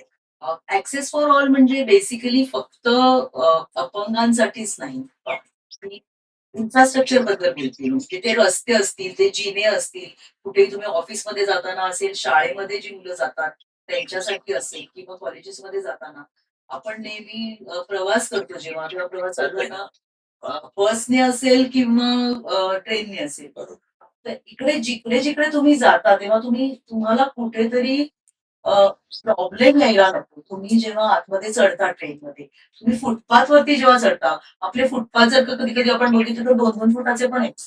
म्हणजे तुम्ही हे हँडिकॅप आणि फक्त ह्याच्यासाठी हँडिकॅप साठी असं नाही, पण वृद्धांसाठी म्हणजे सिनियर सिटीजन्स, ते क्लिअर आपण करू. वुड बी मदर्स किंवा म्हणजे हो. ज्या स्त्रिया प्रेग्नंट आहेत तर त्यांच्यासाठी सुद्धा हे खूप उपयोगी आहे. जेव्हा आपण बघतो की एखाद्या ठिकाणी कुठेतरी जिना आहे किंवा दोन्ही बाजूला काही धरायला सुद्धा नाही, रेलिंग आणि ह्या सगळ्या ज्या काही गोष्टी असतात छोट्या छोट्या, त्या गोष्टींना काही जास्त पैसे लागत नाही. लक्ष फक्त आणि सेंटिमेंट पाहिजे. आणि मी नेहमी ऍक्सेस फॉर ऑल म्हणते तेव्हा मी म्हणते की आज मी आहे नॉर्मल जर का असले तर उद्या मी नॉर्मल आहेच असं नाही. 2 दिवसात 8 दिवसात आपलं पूर्ण लाईफ अपसाईड डाऊन होऊ शकतं. स्लिप झालो, कोणी पडलं, कुठे कोणीतरी पडलं, कोणातरी पॅराप्लेजिक झाले, कोणातरी पॅरालिसिस झाला, काही टेम्पररी सुद्धा डिसेबिलिटी होऊ शकते की कोणाला फ्रॅक्चर झालंय, मग तुम्ही कसं जाणार? म्हणजे मी आज भारतात जर का तुम्हाला सांगायचं झालं तर की सॉरी टू से इट, पण जेवढे तुम्ही ऑर्थोपेडिक सर्जन्सच्या क्लिनिक्समध्ये किंवा हॉस्पिटल्समध्ये जाता, कुठलंही मी आजपर्यंत बघितलं नाही. मी जेवढ्या ऑर्थोपेडिक सर्जन्सच्या क्लिनिक्समध्ये गेले, रेलिंग्स नाही. ओके. आणि काही काही जण तर पहिल्या मजल्यावरती असतात, त्यांची काही जणांची चाळीमध्ये सुद्धा क्लिनिक्स आहेत वरती आणि वरती चढून जायचं. जर का एखाद्या व्यक्तीला फ्रॅक्चर झाले मग तुम्ही म्हणतात की आम्ही तुम्हाला स्ट्रेचर देतो, त्या स्ट्रेचरवर नाही येणार. पण then where is your independence? तुम्ही जेव्हा कोणाच्या तरी कडे जाताय आणि ऑर्थोपेडिक सर्जन तर सगळे हाड वैद्य. बरोबर. मला नेहमी वाटतं की हे जे डॉक्टर्स असतात त्यांनी सुद्धा खूप विचार करायला पाहिजे की त्यांच्या क्लिनिकमध्ये जाणारी लोक स्वतःहून पण जायला. प्रत्येकाकडे आज त्यांचे आई वडील, त्यांचा मुलगा, त्यांची मुलगी, त्यांची सून कोणी नसतं, एकटे ते कसे जाणार? म्हणून ऍक्सेस फॉर ऑल बेसिकली म्हणजे हे तुम्ही जर म्हणताय ऑर्थोपेडिक डॉक्टरांसाठी पण आहे आणि म्हणजे कुठल्याही हॉस्पिटल मेसेज द्या ना सगळ्या हॉस्पिटल्ससाठी. कुठल्याही हॉस्पिटल. मला तर असं वाटतं की मी गेल्या 3-4 वर्षामध्ये काही टेस्ट करायला म्हणून सुद्धा काही लॅब्स मध्ये गेले, मेडिकल लॅब्स मध्ये, आणि त्या मेडिकल लॅब्स मध्ये 30 पायऱ्या, तिकडे लिफ्ट नाही. मग तुम्ही काय करणार? म्हणजे या वेळेला मग लोक म्हणतात की नाही तुम्ही आम्हाला फोन करत जा आणि सांगत जा, आम्ही स्ट्रेचरवरनं घेऊन येऊ. पण आम्ही पेशंट नाही आहोत, आम्ही फक्त टेस्ट करायला आलोय. मग तुम्ही त्याच्यासाठी तरी काहीतरी करा. आणि आज 15 वर्षापूर्वी जो सरकारने GR काढलेला आहे की कुठलीही सरकारी इमारत ही ऍक्सेसिबल असणं महत्वाचं आहे. किती आहेत तेवढ्या इमारती? हे सुद्धा खूप आपल्याला विचार करण्यासारखं आहे. कारण बरेचदा म्हणजे आम्ही जेव्हा ऑडिट करतो तेव्हा आम्हाला कळतं की बऱ्याच गोष्टी नाहीयेत आणि त्याचा खूप उपयोग त्यांना करून घेता येईल. आणि मला असं वाटतं की प्रत्येक व्यक्तीने जेव्हा जातो तेव्हा ते त्या व्यक्तीबरोबर कोणतरी असायलाच पाहिजे असं नाही एड.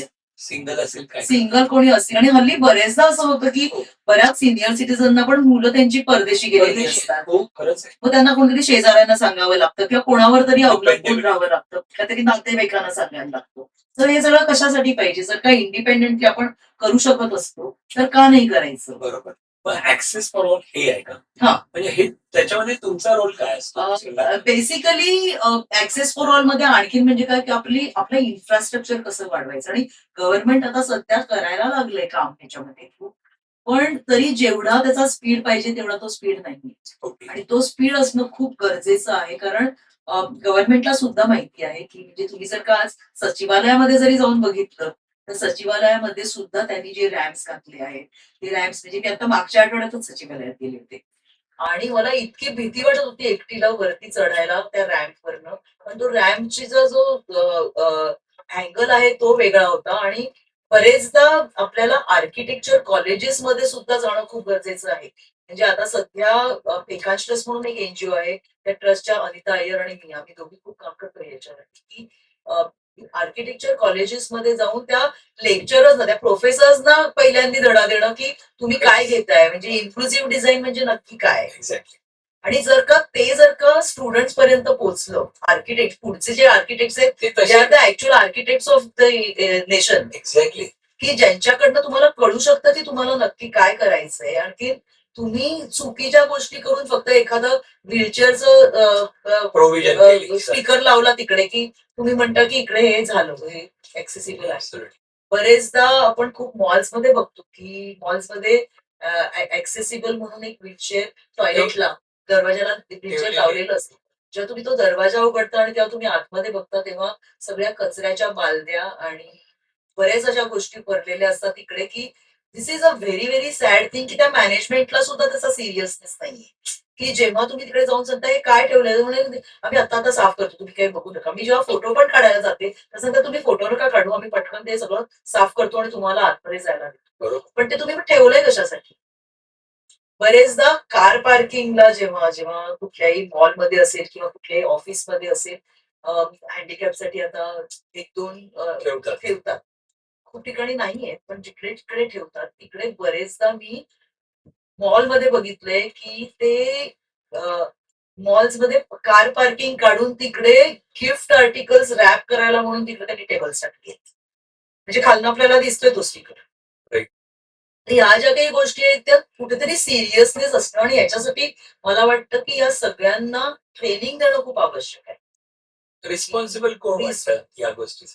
जस्ट एक management of that particular office. इच्छा आहे, इच्छा आहे, एक आहे नॉर्म्स आहे आणि एक आहे म्हणतो कॉम्प्लायन्स म्हणतो आपण किंवा गव्हर्नमेंटने सांगितलं एवढं असलं पाहिजे म्हणून तेव्हा पास होतो पार. तर ह्यासाठी फक्त काही प्रोव्हिजन केलेली आहे पण खरोखर वर्किंग मध्ये नाही. आणि बरेचदा आपला ऍटिट्यूड. हा. कारण मी इतक्या वेळा जेव्हा जाते कुठल्याही आणि मी खूप इंडिपेंडंट आहे त्यामुळे मला ते माझ्याबरोबर कोणतरी व्यक्ती पाहिजे की ज्या व्यक्तीमुळे मला जाता येईल आणि नंतरच मी काहीतरी खरेदी करू शकेन किंवा कुठेही जायचं तर असं नसतं. कुठेही मला एकटीला जायला आवडतं आणि मी जाते. आणि त्यावेळेला मी खूप वेळा बघितले बरेचदा आर्ग्यू पण करतात लोक म्हणजे जिकडे कार पार्किंगला 2-3 जागाच आणि हल्ली मॉल्समध्ये काय झालंय की ते त्यांना कळलंय की नॉर्मल लोक येऊन पार्क करतात बरोबर. म्हणून ते चेन लावतात. हो. मग ते स्वतः धावत धावत येतात. मी जेव्हा जाते आणि सांगते त्यांना ती चेन काढा कारण मला हँडिकॅप पार्किंग मध्ये पार्क करायचं. पण मग ते ती चेन काढल्यानंतर ते दुसरं जे पार्किंग आहे ते उघडं राहतं. कोणतरी मी जेव्हा बरेचदा असं झाले की मी जेव्हा उतरले तोपर्यंत दुसऱ्या कोणी तिकडे आणून लावलंय मी तिकडे थांबते कारण त्याला व्हिजिबल नसतात काही काही केसेस की ते खरेच हँडिकॅप्ड आहेत किंवा नाही ते पण बघणं खूप आवश्यक असतं. तर एका व्यक्तीला मी एकदा मध्ये विचारलं की हे तुम्ही बघितलं का वाचलं का हे हँडिकॅपचे? म्हटलं मी पार्क केली म्हणून तर म्हटलं इकडे नाही तर त्यांना सांगायला लागेल की काहीतरी ठेवायला ऑब्स्टेकल की नंतर जो कोणी हँडिकॅप येईल तेव्हा त्यांना पार्किंग करता येईल. पार्किंग मिळेल. कारण तो माणूस नॉर्मल होता. बरोबर. त्यांनी मला सांगितलं you got your parking, what's your problem? तुम्ही जा. मी करणार जिकडे मला करायचं parking. This is an attitude. काल आपण आता व्हिडिओ बघितला बोललो तशीच गोष्ट झाली खरंच. So these are the kind of thing. म्हणजे मला वाटतं की लहानपणापासून मुलांना इन्कल्केट केल्या पाहिजेत हे एटिकेट्स मॅनर्स की तुम्हाला कळायला पाहिजे व्हॉट यू आर डुईंग, आणखी जे तुम्ही करताय ते चुकीचं कसं आहे सुद्धा खूप महत्वाचं. बरेचदा हँडिकॅपचं जे पार्किंग असतं आम्हाला पुढे बँकेत जायचं, मला बँकेत जायचं तिकडे. माझ्या कुठल्याही बँक माझ्याकडे माझ्या 3 बँक्स अकाउंट्स आहेत. तिन्ही बँकांमध्ये कुठेही पार्किंग नाही. तर पार्किंगला मी जेव्हा पार्किंग करते म्हणजे मध्ये असं झालं की कॅमेराज आहेत ते सिग्नलवरनं वगैरे पण कॅमेरा येतात आणि मग तुम्हाला 4,500 2,500 काही तिकडे लावलेलं हो. असतं पार्किंग. बरोबर. पण जाऊ कुठे मी? मला जर का एकटीला बँकेत जायचं आहे तर मी कशी जाऊ? पार्कचं मी केली नाही ती कार आणि मी नेहमी बघून करते पार्क की मी बरोबर अशी पार्क करते की कुठे अडथळा नाहीये माझा. बरोबर. पण मग मध्ये मला त्यांनी जेव्हा सांगितलं एका हवालदारांनी की ते म्हणाले की नाही तुमचं मॅडम दाखवते इकडे. तर त्यांनी मला फोटो दाखवला. तर मी म्हटलं की मला आता तुम्ही सांगा की मी फोटो बघते, मी तुम्हाला देते पैसे आता. पण ते मी पैसे कशासाठी देऊ? माझे ते पैसे जात आहेत, पण मला तिकडे जायला दुसरा काही पर्यायच नाहीये. मला तिकडे पार्क केल्याशिवाय मला जाताच येत नाही काही जिल्ह्यात. बरोबर. So these are the kind of things म्हणजे तुम्ही तिकडे नो पार्किंग लिहिले पण तुम्ही कुठेतरी लिहा. पण ह्याच्यामध्ये आणखीन सुद्धा आहे की मला हे सुद्धा कळतं की आपलं पब्लिक पण तसंच आहे. बरोबर. की जिकडे लिहिलेलं असतं की हँडिकॅप पार्किंग तिकडे जर का तुम्ही लावून टाकलं तर तुम्ही काय करू शकता? म्हणजे कोणी म्हणजे it's a vicious circle basically. Exact. कसं काय करायचं ते गव्हर्नमेंटने ठरवायचं किंवा ते IAS ऑफिसर जे असतात त्यांनी ठरवायचं. मला माहिती नाही काय करायचं पण पैसे तर जातात आपले. बरोबर. बरोबर. So access for all actually त्या मार्गाने तुम्ही म्हणजे काम करता. बरेचदा मी कुठेही थांबवलो आणि जर का तिकडे कोणी पोलीस असतील तर मी त्यांना आधी जाऊन भेटते आणि सांगते मी इकडे माझी गाडी लावलीये. तुम्ही प्लीज एकदा फोटो काढून मला पाठवू नका पैशांसाठी. कारण ते माझा प्रॉब्लेम नाहीये. तो प्रॉब्लेम सगळ्यांचाच आहे. त्या बँकेचा प्रॉब्लेम आहे, तो गव्हर्नमेंटचा प्रॉब्लेम आहे, तो RTOचा प्रॉब्लेम आहे आणि तो पोलिसांचा प्रॉब्लेम आहे. आणि असं सगळं करूनही जे अरेरावी करतात, ज्यांना प्रॉब्लेम्स नाहीयेत, जी लोकं आता देशाच्या बाहेर सगळे पैसे घेऊन पण पळालेली आहेत. हो, हो, ते हो. मजेत आहेत. खरंच, खरंच. त्यामुळे जेव्हा तुम्ही सिन्सिअरली काहीतरी करता, तेव्हा तुम्ही ज्या सिन्सिअर असला तर त्याचा काही उपयोग नसतो. प्रोटेक्शन करायलाच पाहिजे. Yes, exactly. आणि अवेअरनेस मग तुम्ही काय करता ऍक्च्युली हे अवेअरनेस मध्ये काही क्रिएट करण्यासाठी म्हणून करता किंवा कॉन्फरन्सेस मध्ये वगैरे मी बोलते बरेचदा वगैरे, तसं. पण बरेचदा ना कॉन्फरन्सेस आहेत किंवा सेमिनार्स आहेत त्याचा फॉलोअपही होतो. हो ना. म्हणजे इट्स अ सॅड ट्रुथ. पण असं ऑडिटिंग झालं पाहिजे ना. सोसायटीज असू शकतात सगळीकडेच ऍक्च्युली आणि ऑडिटिंगचं सुद्धा फॉलोअप होत नाही. काहीतरी म्हणजे सत्मार्गी काय म्हणू शकतो मनाची इच्छा पाहिजे म्हणजे म्हणजे मनामध्ये आता तर काहीतरी कंपल्सरीली केलंय की जेव्हा बिल्डर्स बिल्डिंग बांधतात तेवढं तेव्हा पाहिजे. ते ऍक्सेस पाहिजे कुठेतरी. पण ते तुम्ही बघू फॉलो किती होतंय ते फक्त नॉर्म्स दिलेत म्हणून करणं आणि खरोखर मला आणि काहीतरी ते करायचं करतातही असं पण नसतं. बऱ्याच नवीन बिल्डिंग पण मी बघितले नाहीये. सो आय होप या माध्यमातून तुमच्या मला वाटतं प्राईम मिनिस्टरचं ऑफिस किंवा चीफ मिनिस्टरचं ऑफिस यांनी बघायला पाहिजे. डिसेबिलिटीसाठी जे कमिशनर नेमलेले आहेत प्रत्येक अच्छा. स्टेटमध्ये, हो तर त्या स्टेट वाईज जे कमिशनर्स आहेत त्यांनी सुद्धा बघायला पाहिजे की काय चाललंय आणि त्यांनी पार्ट केला पाहिजे म्हणजे आणि ह्या रोल कुठेतरी मला असं वाटतं की एज्युकेटेड जे अपंग आहेत की ज्यांना काहीतरी करण्याची जाणीव आहे, त्यांना माहिती आणि तुम्ही त्यांच्याकडे द्या ना थोडी. आणि चांगलं आणि त्यांना माहिती आहे की काय करायला पाहिजे, की ज्यांना माहितीच नाहीये काही त्यांना देऊन काही फायदाच नसतो. आणि इथे दोन गोष्टी आहेत एक आहे की मला माहिती आहे आणि मी फक्त एक प्रोव्हिजन केले पण मला कोणी केलं पाळलं नाही पाळलं जाऊन देत आणि दुसरं आहे की मला खरोखरच माहिती नाहीये मला म्हणजे जर मला कोणी सांगितलं की हे असं असं केलं तर हे फायदा होईल तर मला काही प्रॉब्लेम नाहीये. अगदी So, बरोबर. हे दोन आहेत त्यामुळे तुम्ही म्हणालात की तुम्ही आर्किटेक्ट जे स्टुडंट्स आहेत त्यांच्याकडे तुम्ही जाता आणि त्यांना शिकवण्याचा प्रयत्न करता की त्यांचे मॉडेल्स आता पुढचे बनतील ते तसे बनतील बरोबर. आणि at least because they are the future of India अगदी बरोबर. कुठे नसतील ते प्रोव्हिजन करा किंवा दुसरा गव्हर्नमेंट रोल करू शकतं की अगदी बरोबर. एक ऑडिटिंग स्टार्ट करा आणि डू समथिंग फॉर हा क्लास पण एक ज्यांना हेल्प होईल आणि ते कोणाला पण होऊ शकते उद्या म्हणजे आता मी जिकडे राहते ना तिथेच मॉल्स आहे, थिएटर्स आहे. हो कॉमन आहे 6 वर्षापूर्वी त्या थिएटरमध्ये म्हणजे एरिकने माझ्या नवऱ्याने 7-7, 8-8 ईमेल्स लिहिली आहेत. कशालाही उत्तर पण येत नाही. 6-7 वर्षांपूर्वी ते थिएटर रिनोव्हेट केलं. 7-7.5 करोड खर्च करून.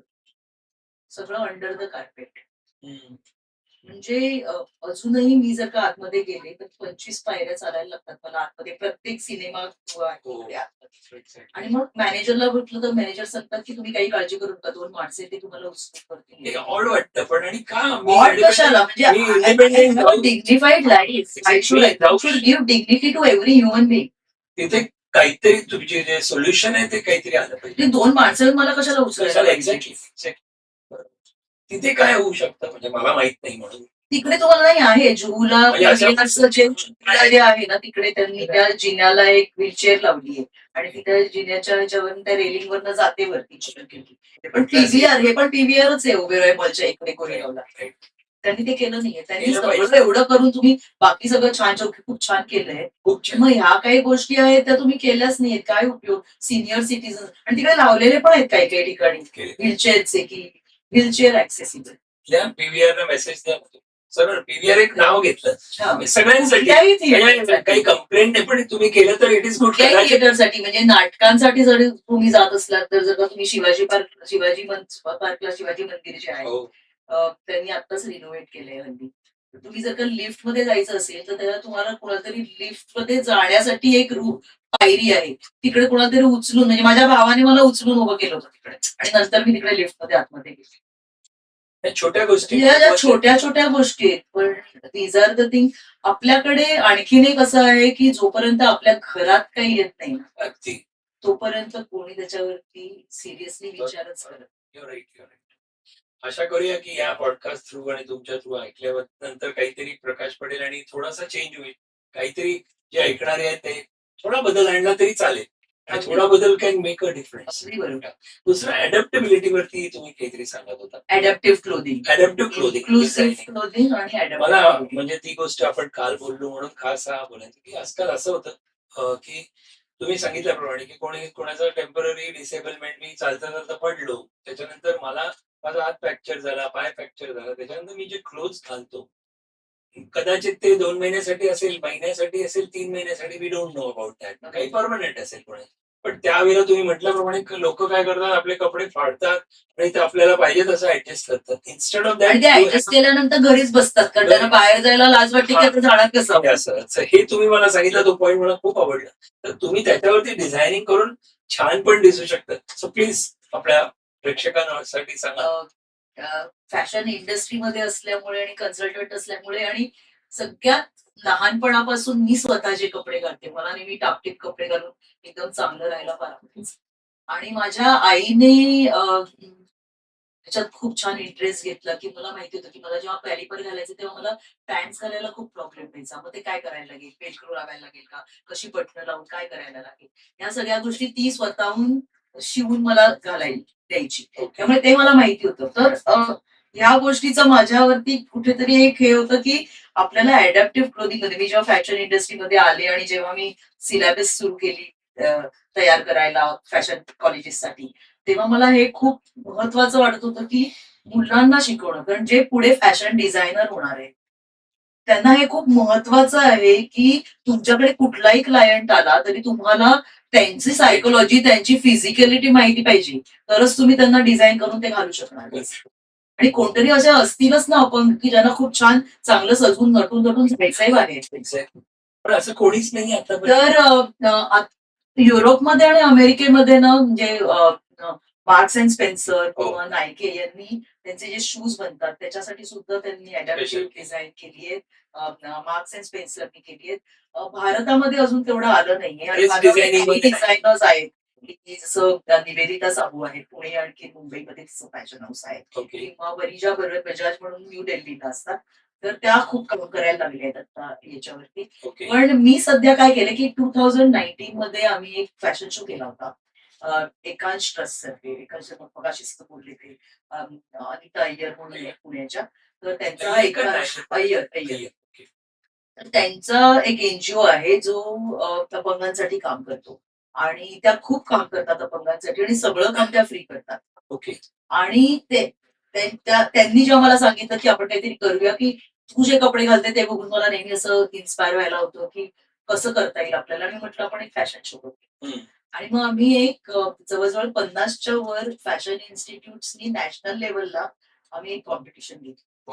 आणि त्या कॉम्पिटिशन मध्ये वर्ल्ड हेल्थ ऑर्गनायझेशनने 21 वेगवेगळे अपंगत्व, 21 वेगवेगळे डिसेबिलिटीज नमूद केलेले आहेत की त्या ज्या आहेत तर त्या मी प्रत्येक कॉलेजमध्ये जाऊन प्रत्येक प्रिन्सिपलला भेटले, प्रत्येक फॅकल्टीला भेटले आणि सांगितलं की हे 21 डिसेबिलिटीज आहेत, तुमच्या मुलांना तुम्ही कॉम्पिटिशनला पार्टिसिपेट करायला लावा. त्यांना एक्सप्लेन केलं की त्या 21 डिसेबिलिटीज मध्ये वेगवेगळे काय काय लोकांना म्हणजे जर का व्हिज्युअली इम्पेअर्ड जे अंध आहेत त्यांच्यासाठी काय करायला लागतं. जर का तुम्हाला एक उदाहरणच द्यायचं असलं तर त्या जेव्हा आमचं हे कॉम्पिटिशन झाली मुलांनी इतकी सुंदर डिझाईन्स बनवली आणि त्यांचे विचार आणि त्यांनी जे डेव्हलप केली त्यांची जी डिझाईन्स ही इतकी सुंदर होती. आम्ही त्यातले 12 जणांना सिलेक्ट केलं होतं आणि म्हणजे खूप जणांनी केली 100च्या वरती आम्हाला आले होते एंट्रीज. फक्त त्या फॅशन शो मध्ये करायचं होतं तर आम्ही 12 ती घेतली. त्याच्यातलं आणि जेवढे डिसेबल्ड साठी म्हणून केले होते त्यांनाच मेंटॉर बनवलं. की त्यांना काय प्रॉब्लेम येतात, त्यांना कपडे घालताना त्यांना काय कम्फर्ट पाहिजे असतो, कापड कसं पाहिजे असतं त्यांना जेव्हा कपडे घालायचे असतात ते अंध असतील ते ऑर्थोपेडिकली हँडिकॅप्ट असतील किंवा जे व्हीलचेअर युजर्स असतील, जे पॅराप्लेजिक्स असतील, जे व्हीलचेअर युजर्स असतात जास्त किंवा केअर टेकर्स जे मेंटली चॅलेंज साठी असतात किंवा आई वडील त्यांच्यासाठी काम करत असतात. जेव्हा लहान मुलं असतात तेव्हा आई वडिलांना त्यांना त्यांचे कपडे घालायचे असतात आणि बरेचदा असं होतं की भारतामध्ये मी खूप जणांना बघितलंय की ते सोशलाइज करायला देत नाहीत आपल्या मुलांना किंवा मुलं मोठी झाल्यानंतर सुद्धा सोशलाइज होत नाही. त्यांना पुढे पार्ट्यांना जायचे, लग्नाला जायचे तर ते घरीच बसतात.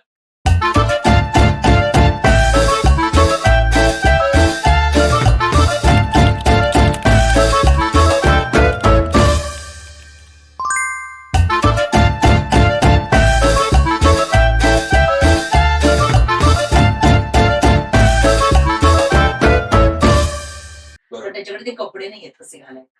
खरंच आहे. आणि जेव्हा आपण म्हणतो की फॅशन इंडस्ट्रीमधनं फॅशन इतक्या ट्रेंड्स नेहमी येत असतात, दर 6 महिन्यांनी बदलत असतात. तर त्या तसेच कपडे का नको घालायला अपंगांनी? आणि कॉन्फिडन्स कुठेतरी कॉन्फिडन्स येणं खूप आवश्यक आहे आणि मला नेहमी वाटतं की dress is address of time. की जेव्हा तुम्ही एखादा कपडा चांगला घालता तेव्हा तुमचा कॉन्फिडन्स वाढतो. जेव्हा तुम्ही इव्हन एखादा नॉर्मल माणूस जेव्हा चांगले टिपटॉप कपडे घालूनच जेव्हा तुम्ही तुमच्या इंटरव्ह्यूला जाता तुमच्या जॉबसाठी तुमच्या कपड्यांवरती सुद्धा तुम्हाला जज केलं जातं. आणि ह्या ज्या काही गोष्टी असतात त्या खूप महत्वाच्या आहेत असं मला खूप वाटतं. आणि त्या संदर्भात मी त्यांना सगळे एक्सप्लेन केलं प्रत्येक कॉलेजमध्ये. त्या मुलांनी ते केलं तर एका व्हिज्युअली इम्पेअर्ड मुलगा जो आयटी डिपार्टमेंट म्हणजे आयटीचा हे आहे तो प्रोफेशनल आहे. तो त्यानेच मॉडेलिंग पण केलं नंतर सगळ्या त्याच डिसेबल जेवढे मेंटॉर्स तेवढ्या सगळ्यांनी मिस इंडियाज बरोबर वगैरे ते सेम डिझाईन त्यांनी पण घातलं. पण त्यांनी नॉर्मल म्हणून घातलं होतं, यांनी काय घातलं होतं लोकांना कळत पण नव्हतं की कुठे डिफरन्स काही दिसत आणि तेच मेन असतं. तर हे जे करायचं असतं तर त्याच्या वेळेला कसं होतं की तो सांगत होता मुलगा की ज्या मुलीने निवडलं होतं त्याला मेंटॉरवर, तो तिला सांगत होता की माझं रोज अर्धा पाऊण तास जातो याच्यातच की मी आज काय कपडे घालायचे ऑफिसला जाताना. माझ्या भावाला बोलवतो, वडिलांना बोलवतो, नाही तर आईला बोलवतो आणि सांगतो आता मला वॉर्डरोब मधनं मला शर्ट काढून दे किंवा पॅन्ट काढून दे. पण मग त्यांना सांगायला लागतं की हा पॉलिएस्टरचा हा कलर आहे. त्या मुलीने ऍप तयार केलं आणि ते ऍप नंतर करून तिने ते ब्रेल मध्ये लिहून प्रत्येक शर्टच्या किंवा ट्राउझरच्या मागे ते लिहून ठेवलं. आता तो म्हणतो मला 10 मिनिटात मी स्वतःचे कपडे स्वतः घालतो आणि मला कोणालाही घरातलं बोलवायला लागत नाही. त्याच्यात लिहिलेलं असतं की ते टेक्सटाईल कुठलं, ते फॅब्रिक आहे, ते लिनन आहे, ते पॉलिएस्टर आहे, ते कॉटन आहे, काय आहे. जेव्हा तुम्ही बटणं घालता तेव्हा कधी कधी त्यांना अंधश्रद्धा म्हटलं तर ते वरती खालती होऊ शकतं. मग ते ब्रेल मध्ये तिने आतमध्ये 1, 2, 3, 4 नंबर्स वा. बटनांसाठी मॅग्नेट्स वापरले. ह्या ज्या काही गोष्टी असतात त्या खूप इझी असतात छोट्या गोष्टी करून लोकांना माहिती असलं आणि ते अवेअरनेस केलं तर होऊन जाईल. आणि कुठेही तुम्ही कुठेही घालू शकता. म्हणजे लोकांना वाटतं अरे काय ट्रेंडी आहे किंवा काय म्हणजे त्या त्या व्यक्तीला पण वाटतं मी फॅशनेबल आहे, मी स्टाईल मध्ये जातोय. हे सुद्धा खूप महत्वाचं असतं आपला कॉन्फिडन्स बिल्डिंगसाठी. बिलकुल बिलकुल. आणि हे आता एवढे जे डिझायनर क्लोथ्स आहे ते मनीष मल्होत्रा आणि हे यांच्या पण माइंड मध्ये कधीतरी यायला यायला पाहिजे, तुमच्या थ्रू जायला पाहिजे म्हणजे आणि सगळे ड्रेस डिझायनर, कारण त्यांच्याकडे ते युनिक जेव्हा आयडिया. मी 2019 ला मी जो फॅशन शो केला ना तेव्हा आम्ही दोघींनी इन्व्हाइट केलं होतं सगळ्या गार्मेंट फॅशन इंडस्ट्रीला, टेक्सटाईल इंडस्ट्रीला आणि सगळ्या व्हाईस चान्सलर्स वा. डिझाईन इन्स्टिट्यूटच्या.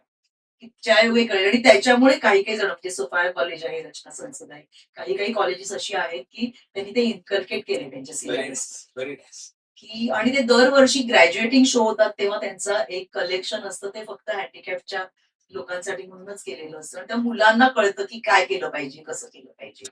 बरोबर. आणि हे खूप महत्वाचं वाटतं मला. खूप इम्पॉर्टंट. 2019 मध्ये जो तो फॅशन शो केला तो इतका त्याच्यामुळे पॉप्युलर, पुण्याला केला तो आम्ही JW मॅरियट मध्ये. आणि त्याचा खूप छान उपयोग झाला कारण अवेअरनेस वाढला लोकांना. आता पण आपण तोच प्रयत्न करतोय अगदी बरोबर. की समजा काही दोन एवढे डिझायनर असतील, त्यांनी 5 डिझायनरनी जरी विचार केला तर एक क्लास बनेल. जसं आपण आता मागाशी बोलत होतो की एक्सेल साठी 4 एक्सेल त्याच्यावरती मूवी पण आली नंतर. अगदी म्हणजे बरोबर. पूर्वी अवेलेबल नव्हते किंवा त्याला बाहेरच्या नाही, त्याला तो टेलरकडे जो जाऊन आपण इट्स द ऑल म्हणून जे लेबल आहे हा, ते बेसिकली ते it is adaptive clothing. Exactly exactly. पूर्वी त्या लोकांना मिळायचे पण नाहीत कपडे की कापड घेऊन शिवायला लागायचं त्यांना. माझ्यासाठी नाही बाबा बाहेर अवेलेबल नाही, असंच म्हणजे तो खूप असायचं. मोठा प्रॉब्लेम आहे. त्यांना तो थोडाफार न्यूनगंड पण यायला लागला होता की आता तर आपल्याला तसे ट्रेंडी कपडे मिळत नाहीत घालायला. आता तर स्पेशल स्टोर्स त्याच्या बाबतीत आहेत. अगदी बरोबर. म्हणजे आता मागच्या आठवड्यात एक ग्लोबल कॉन्फरन्स झाली, राऊंड टेबल कॉन्फरन्स मी मॉडरेट केली ती अडॅप्टिव्ह क्लोथिंगची.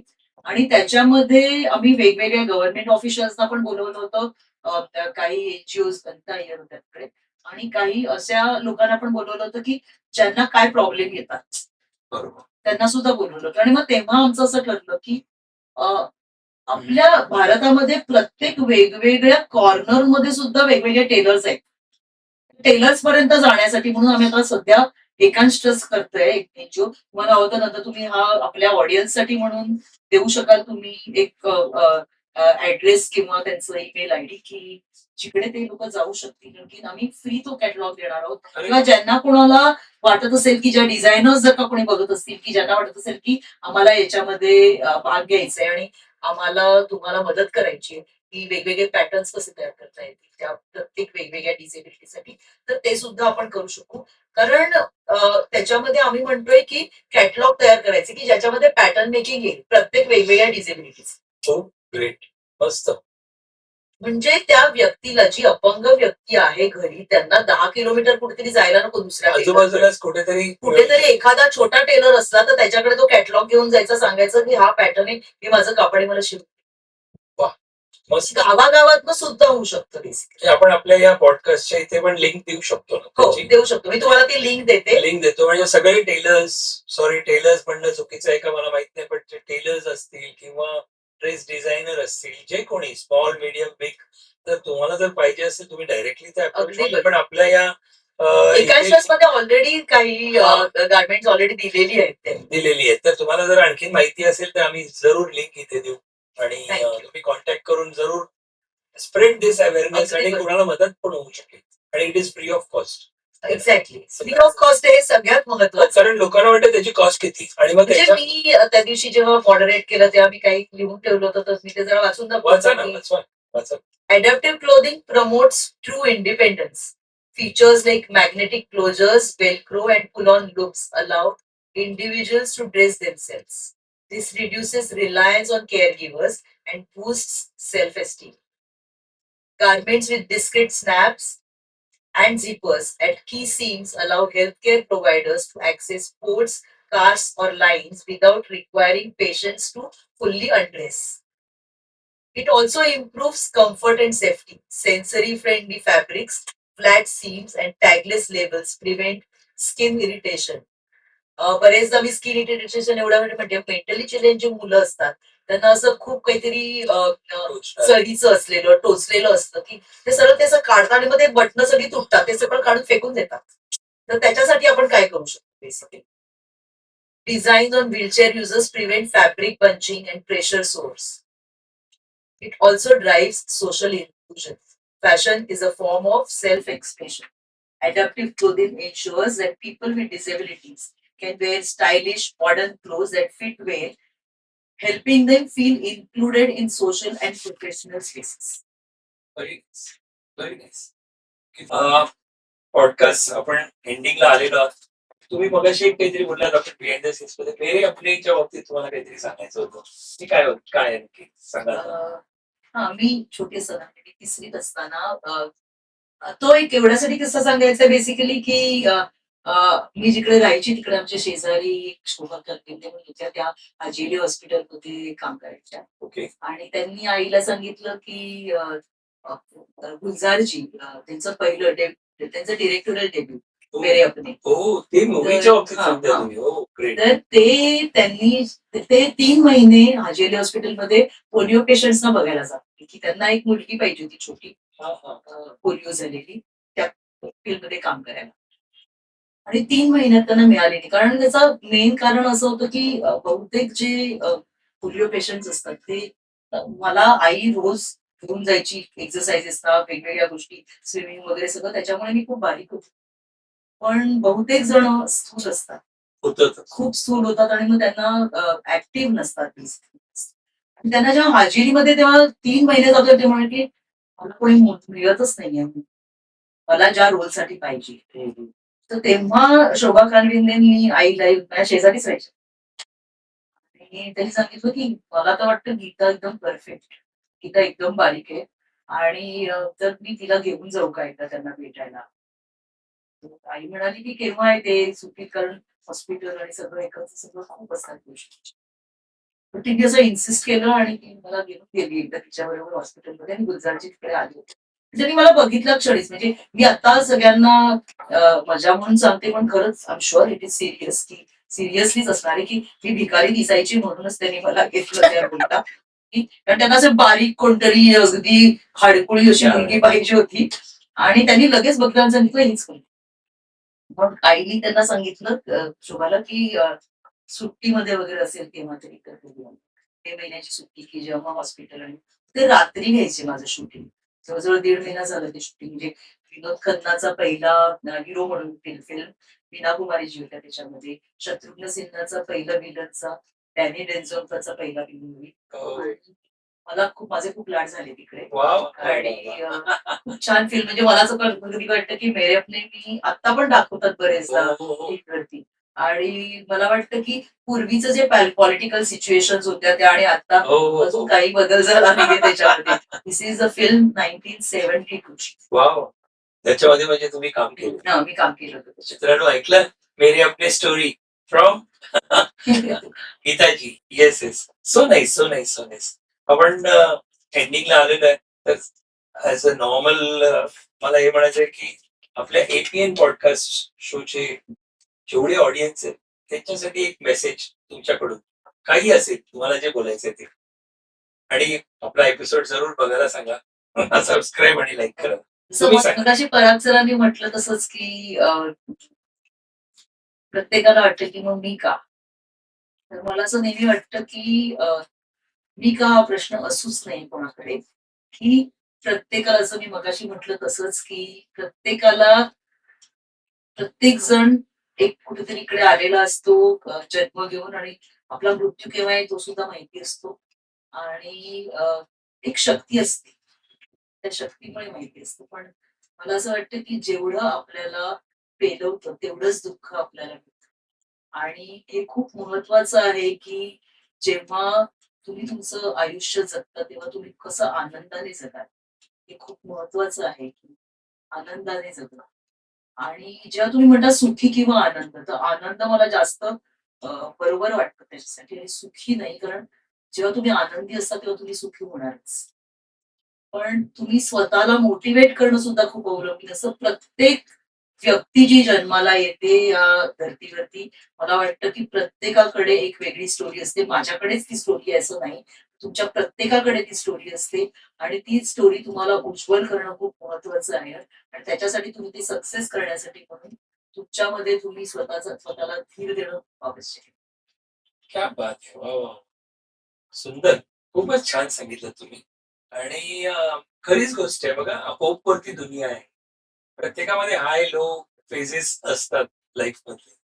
पण त्याला आपण सारखं कसं बघतो स्वतःकडे आणि दुसऱ्या जगाकडे, त्याच्यावरती ती कॅरेक्टर पण निर्माण होतं, आपली पर्सनॅलिटी पण डेव्हलप होते. सो ऑलवेज पॉझिटिव्ह राहणं हे तुमच्याकडून. आणि कसं आहे ना की मला नेहमी वाटतं की आपलं पूर्वी काय झालं किंवा पास्ट टेन्स काय भूतकाळ आहे त्याच्यात गेलं तर मग आपण आपला प्रेझेंट विसरून जातो आणखी वर्तमान काळात तुम्ही मजा नाही करू शकत की बिलकुल. आणि त्याच्यासाठी म्हणून तुम्ही पुढच्या वेळेचं जर का बघत असं काय पुढे काय होणार याच्यात तुम्ही वर्तमान तुमचा सगळा घालवून टाका तर ते न घालवणं गरजेचं आहे. बिलकुल बिलकुल. आणि तुम्ही सांगितल्याप्रमाणे पास्टचं झालंच, पण आजचा प्रेझेंटला मी रडत बसलो तर हे प्रेझेंट माझं फ्युचर होणार आहे. अगदी तर बरोबर. मीच म्हणजे इट इज, मला चक्क मीच माझं फ्युचर लिहितो. तुमचं जे आयुष्य आहे ते तुम्ही खूप चांगल्या तऱ्हेने कसं घालवाल. So nice.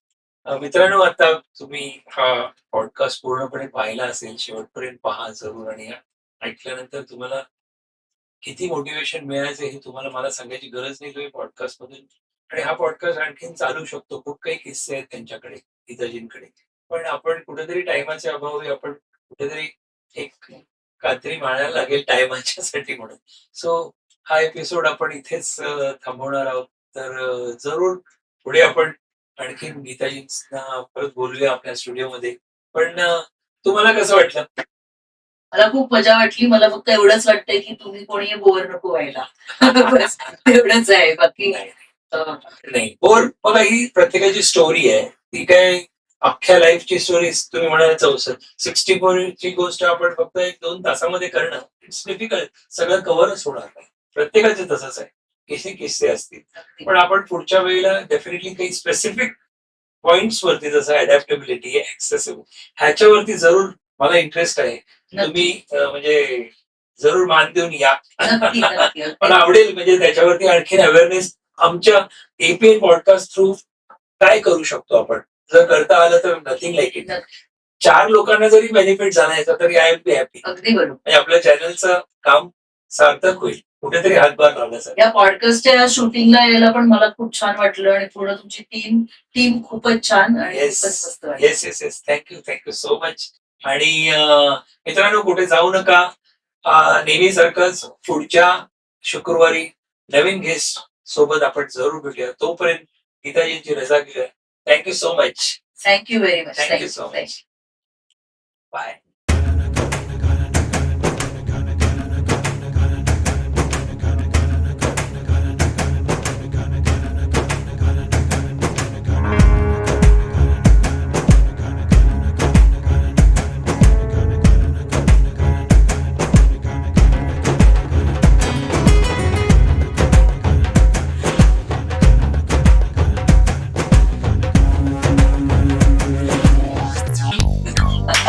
खूप सुंदर. मजा आली ना? म्हणजे गीता माझी मैत्रीण आहे पण तिच्यामध्ये एवढ्या सगळ्या खूबी होत्या हो, हे मला माहिती कळलं आणि खूप मोटिवेटिंग ऐकायला मिळालं ना.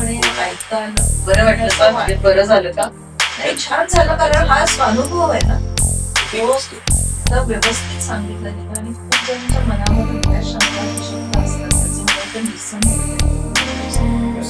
छान झालं. खूप छान. असं कौतुक करा. मी म्हणजे माझ्या शब्दाला मान देऊन इकडे बोलत शब्दाला मानतो ना काय तुम्ही सांगितलं मला, मी असंच बघितलं म्हटलं अरे बापरे ही व्यक्ती येणार आहे. तर मला वाटलं म्हटलं आहे ना, पूजाला मी सांगितलं, माझ्या मुलीला पण सांगितलं असं घालून नाही हो, मी पण असं तुला दिसेल म्हणजे. आणि खरंच मला छान वाटलं. बघायचं एकदा. मी गुगल नाही केलंय. मला मागच्या आठवड्यात चालू मोठी माणसं करत असतात. आम्हीच करत असतो.